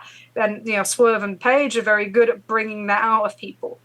And that's the difference between him working last year with MJF on this fucking cookie cutter US UK nonsense feud and what he's doing this summer. Yeah. And I think credit to him for being like, you know what? He's definitely from an emotional standpoint been happy to stand back and let those guys take the lead on that side of it. You know? I think he's clever. Like he knows that he'll be the guy. So you are better to put them in that position because then you've got people to wrestle at the top. And you're not the guy at the bottom having to do the uplift. You know, it's very, very hard to get that belt or to be the top guy when you've not turned into a draw yourself yet. And then when you struggle, what's going to happen is you're going to be told you're a failure or you're this, you're that. So actually, it's much, much smarter for him to get involved at this ground level, build up that fan support, so the fact that he can draw, you know, TV ratings, pay-per-view, whatever it is, ticket sales, but also work with these others. So you've got the opponents ready for when it is your time, and you're not the one coming out of the hole. You know, you're not coming from rock bottom. You're picking up when it's on the ascendancy. So I think that's a really smart thing for him to do. I'm not saying that as selfish in any way. I think that's just fucking smart, to be honest. I think you can be selfish and selfless simultaneously, where you can say this is the best thing for the company and also the best thing for me long term. And I think that's something that sometimes people have a hard time doing, is saying long term, this is better for me to be selfless right now. Sure. Well, moving on to questions about our preferences, Trish. Shota Umino, shocking, asked us, what is the worst match that you have personally been in attendance for? Did it include Shota Umino?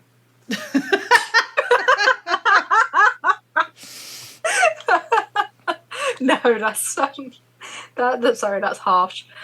I've seen a lot of bad matches. Let's be right. I've watched a lot of stuff on the British Indies over the years.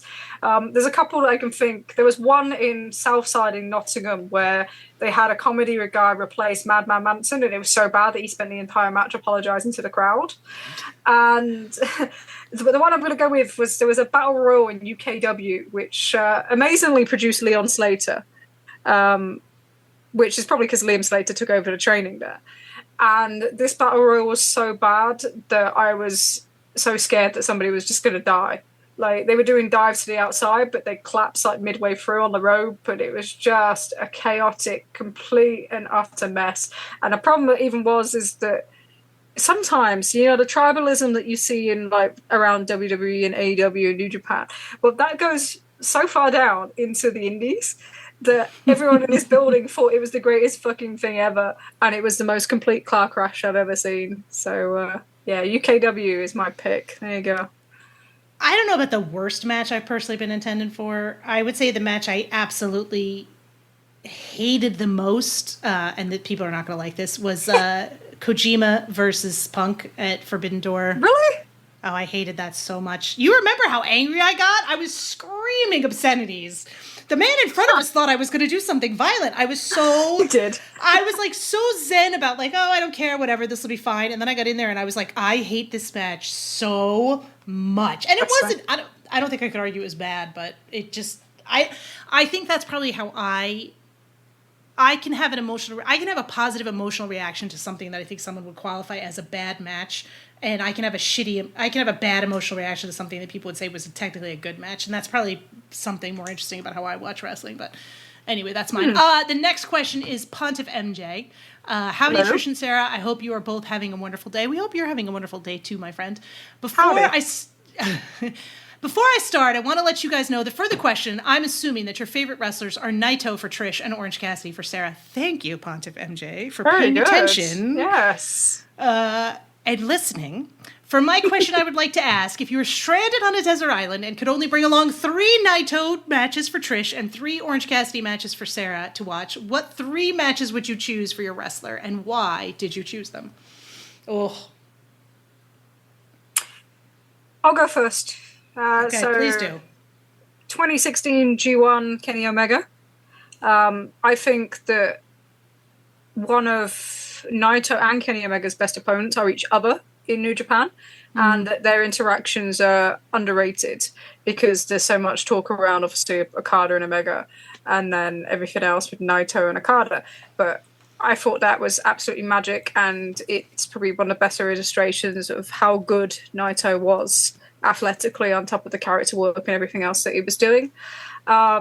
Dominion 2017. Oh, God. No, actually, I'm going to change that one. Changing on the day. Here we go. Madison Square Garden, Kota Ibushi. That was the first time I got to see a big Naito match live. You know, because he used to come to the UK and like occasionally with Rev Pro, and it was kind of like he's T-shirt Naito, right? Like he wasn't Toronto, right? He's T-shirt Naito. Yeah. So to actually, he was aggressively T-shirt Naito in Toronto. That was hilarious. I got such a kick out of that. But you know, so it was the first time I'd actually seen him wrestle at the kind of the full pace, and it was incredible. It was also incredibly frightening, because they dropped each other on their heads. There was one spot to the outside that's actually insane. It's the one that set Dave Meltzer off before he went even more nuts when they wrestled again later that year, refused to break the match. That's still funny to this day. But yeah, that was like, it's just, I think it's one of those things when you see a match when you feel so privileged when you've seen it live that you just feel like, I can't believe I was fucking here for that. And that's how I felt coming out of that show at like 2 a.m. going back to Queens. So definitely that one. And the third one is more recent, and this is a little bit different because it's not the best match, but it would be Naito and Hiromu winning the tag league. And the reason why is just, we've got so used to the character of Naito and, you know, the idea of him clouding his emotions to hide how he really feels because of the way that he was treated back back in 2012 and everywhere else, and Osaka and everything. So to see him break that emotion, and generally, you know, that whole tour, just really enjoy himself, but definitely in that final and see them to like crumble afterwards, and like you just feel that thing where you don't show emotion so much. And this probably resonates more with me and my job and being a British person as well, because we're not like naturally emotional, but to see him break like that and the smile and everything else, and that was one of the things that made me most emotional last year. So that one is nowhere near as close as good as the previous two, but emotionally meant a lot to me. Okay, I get to go. I would probably argue, and there's legitimately likely thousands of these, that any Orange Cassidy versus Chuck Taylor match is probably right up there for me. Pick one. You know, I just think they're delightful, and those are two guys that could probably wrestle forever, and I would watch every single match. I also really liked Orange Cassidy versus JD Drake, which was a dark match that was from Charlotte, North Carolina. Do you remember that Rampage they did in Charlotte, North Carolina? It was one of the first ones. They did the Battle of the Belts, was it? Or yes, Battle of the Belts. Not Rampage, Battle of the Belts. Yeah. And they had like 1,000 dark matches because they wanted, it was still early 2022 where they wanted to get everybody to see everybody. And JD Drake did that was the last YouTube dark that crossed 1 million viewers, actually. Yeah. JD Drake had a match with Orange Cassidy, and it was like a preview of his match that he eventually ended up doing with Ethan Page in Detroit, where it was all about, like, can I do the body slam? And it was just, I don't know, it's just a very perfectly done Orange Cassidy match for me. I kind of just really enjoyed it. The crowd was super crazy into it. And then I probably would say my final one is, it's a tough pick. I would probably say the Forbidden Door, Orange Cassidy versus Osprey is like right up there for me. It would be that, or maybe the three-way from Double or Nothing. I just think that people shouldn't be surprised that Orange Cassidy is a really good wrestler, and yet somehow it always seems to happen. And I feel like, especially going into that Forbidden Door, with so many people thinking like what a disappointment this card was. And I still remember Brian Alvarez being like, Orange Cassidy versus Will Ospreay, ? And it ended up being like fucking match of the night. So, you know, that's a good one. But like, again, it's like asking me to choose amongst my children, you know, like, I don't think the man has never had a bad match in his life. Some mediocre ones, but none of them have ever been bad. So thank you, Pontiff MJ, for letting us talk about our guys. Sir Sam asked us, what is something good about your least favorite wrestler and bad about your favorite wrestler? Ugh. Who's my least favorite wrestler? I don't even know. Oh god, that's hard. Like Timothy Thatcher or something? Who do I fucking hate watching? I don't know. All right, so say something bad about your favorite wrestler then. He's What a are lazy things Naito motherfucker. does? He's a lazy motherfucker. No, the worst thing that Naito does is not putting his health first, and I think that's cost him. Yeah. And having the time away now is good for him. Hopefully the stem cell things work out. I think you only got to look at Kota Ibushi and, you know, him being in a, you know, we don't know how long that looks long term. He's not the Kota Ibushi of old, but he looks like he's going to be able to wrestle in a much more sustainable way going forward, where he can still wrestle at a good standard. And I think Naito being, in a way, selfish to that company has hurt him in his later stages. So, running people into the ground is quite common in Japan, but he's not helped himself in that regard. No. I wish Orange Cassidy would win every single match and not ever lose ever to anyone, but that's ridiculous. Just wanting to be more selfish. Yeah, a little bit more selfish. You know, I'm still stuck on who's my least favorite wrestler. Say it doesn't work for me, brother. Who is my least favorite wrestler? Right now, it's probably MJF. I don't know. No, I wouldn't say so. In terms of like somebody I'm not interested in watching, I guess would be the best way to describe it right now. Who do I hate watching? Who do I watch the most that I hate watching the most? Or is it just TNA in general? Like, why do I watch them shows? Like, they're infuriating. I don't know why you torture yourself that way, girl. I'll tell you that sometimes I have to. MLW as well. It's like, oh, I don't know. I don't know. I honestly don't know who. Yano used to be the person that annoyed me the most, but he's now relegated to doing little things. So I guess that doesn't really matter so much now. Along the same vein, Katie asked us, hello, ladies. Been a huge fan since day one. I really enjoyed the podcast. Thank you, Katie. My question is, what are your favorite character moments from your favorite wrestlers? You've said that Hangman isn't your favorite special little guy, so I want to know about yours. Thank you for all that you do. Katie, again, thank you for paying attention. So I think my favorite character moments from my favorite wrestlers, I probably would say Orange Cassidy losing the belt to Moxley at All Out 23 was definitely up there. I would probably say Best Friends breaking up is also right up there, but also too painful for me to truly enjoy. I just thought that the ending of Orange Cassidy's reign, first reign, where he's like getting more and more beaten down and he's more and more exhausted and he's hurting and you can tell that he's hurting and yet he can't lose the belt and he has to keep going and he has to keep having these matches and how is it going to end and what's going to happen and like that imposing. I feel like Moxley's never been better too in terms of that sense of just Moxley is not a human being. He's an inevitability. Like you will lose this belt to Moxley. The question is just how exactly is it going to happen and are you going to come out of it damaged seriously for the rest of your life? And that's why I'm bummed, probably almost as much as any other program that got sort of aborted because of injury. I'm bummed that they never were able to finish where that went because I feel like I was really interested in where that was going to go and how that was going to finish. I loved the way they were setting up the the Dynamite after where Orange Cassidy opened and then it went to Mox coming out for his match and like the way that they just looked at each other. Like I was so excited about that and then Mox got concussed and like fine, but it was just a bummer. So yes, that's my favorite moment and I talked about it more than just listing. Trish, what are yours? So character moments I've just talked about one with Hiromu that was really big for me. But with Naito, it's always the stuff kind of underneath and it's one of those where probably the most famous one that I got such a kick out of the time and I thought he was the coolest motherfucker you've ever seen, actually, was when he just destroyed the Intercontinental title. So the white belt. So the white belt was like, he didn't want it.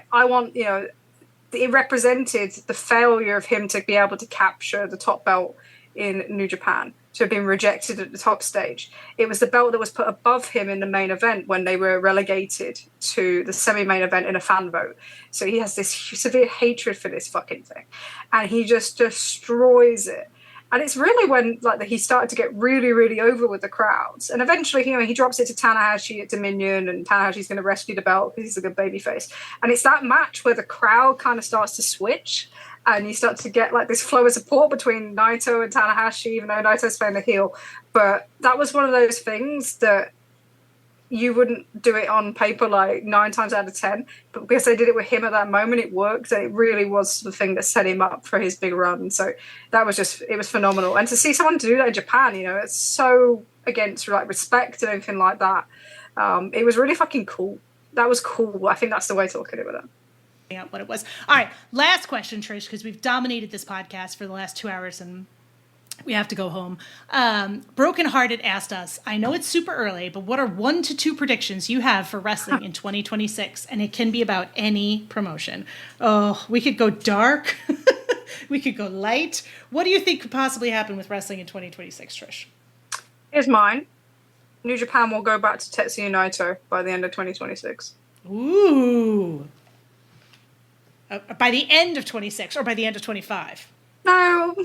No, by the end of 26. They got the Wolf experiment at the start of the year. They'll have no Tanahashi. I think they'll go back to Tetsuya Naito at some point and bring him back in by the end of 2026. I think that we will look back at this summer as being the start of a decline for WWE. That's my prediction. We'll see if it actually happens, but who knows? Those are, okay, so there we go. I just want to say thank you to every single person who has sent us a question. I know we had questions that got sent in that we did not get to. We are going to put those aside and hopefully come back to them. But I really can't say how much I appreciate all of you putting the thought and energy into asking us stuff. It means a lot that you listen and that you wanted us to give our opinions about stuff. So, Trish, anything else you want to discuss before we dive headfirst into traveling to Texas? No, I think very much. Thank you very much for all the questions. Thank you as well very much for all the support over the last couple of years. It's only a couple of years ago that we met for the first time. Isn't that crazy to think about?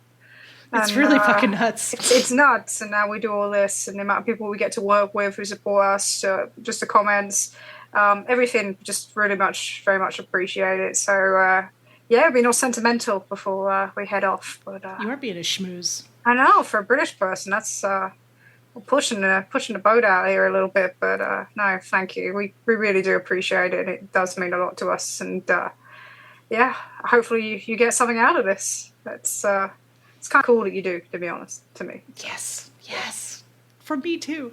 Yeah. Even if it's just that we like Hangman a lot.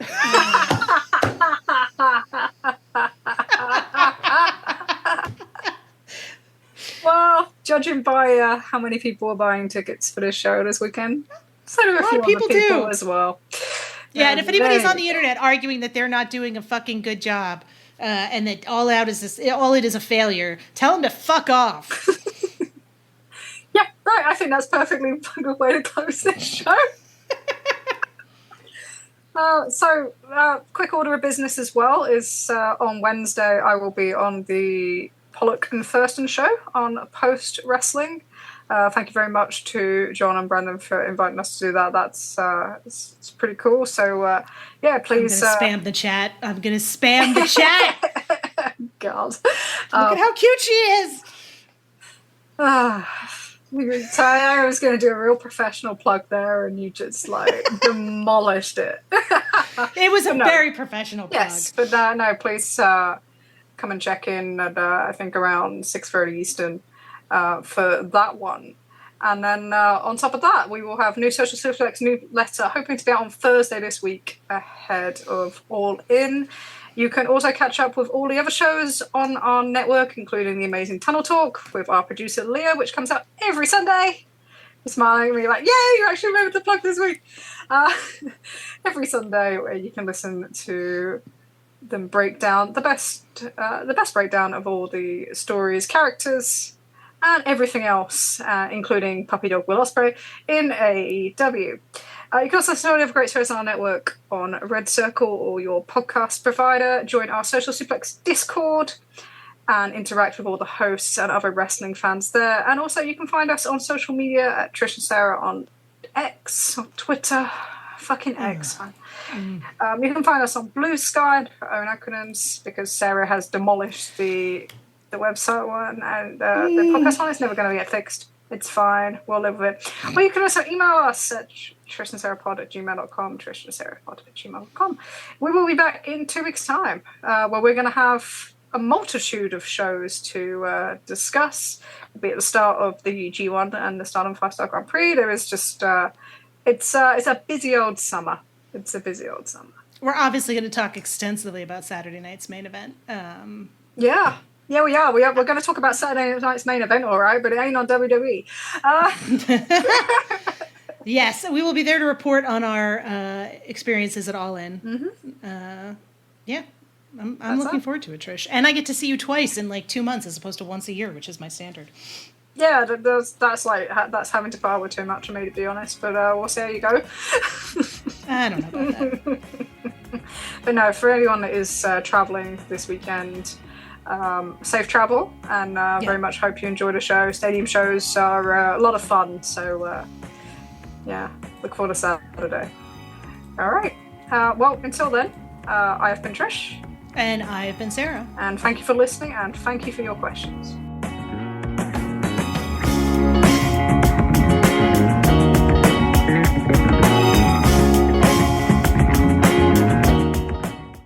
If you're a podcast host, listen up, this one's for you. My name is Allie Jackson. I'm the host of Finding Mr. Height, a dating and relationship podcast that I've been doing for 4 years now, sharing my positive and practical approach to dating that's built on my own life experience. And I wanted to share another experience that I've had, my secret behind monetizing my show. It's called Red Circle, and I was just telling my colleague about how much I love their platform. With Red Circle, not only am I getting a seamless hosting experience, but I also love the support I receive in ad sales. It's not just typical ad sales either. It's targeted opportunities based on my show and my life. And the platform is super simple. You just set your preferences and Red Circle matches you with sponsors that align with your show. You can vet every opportunity and their platform gives you great analytics. More recently too, my Red Circle team has brought me opportunities outside of my podcast on social media to really augment the podcast partnerships, bring them full circle. I just can't recommend them enough. If you want to give it a try, go to redcircle.com to get your free trial. That's redcircle.com for a free trial.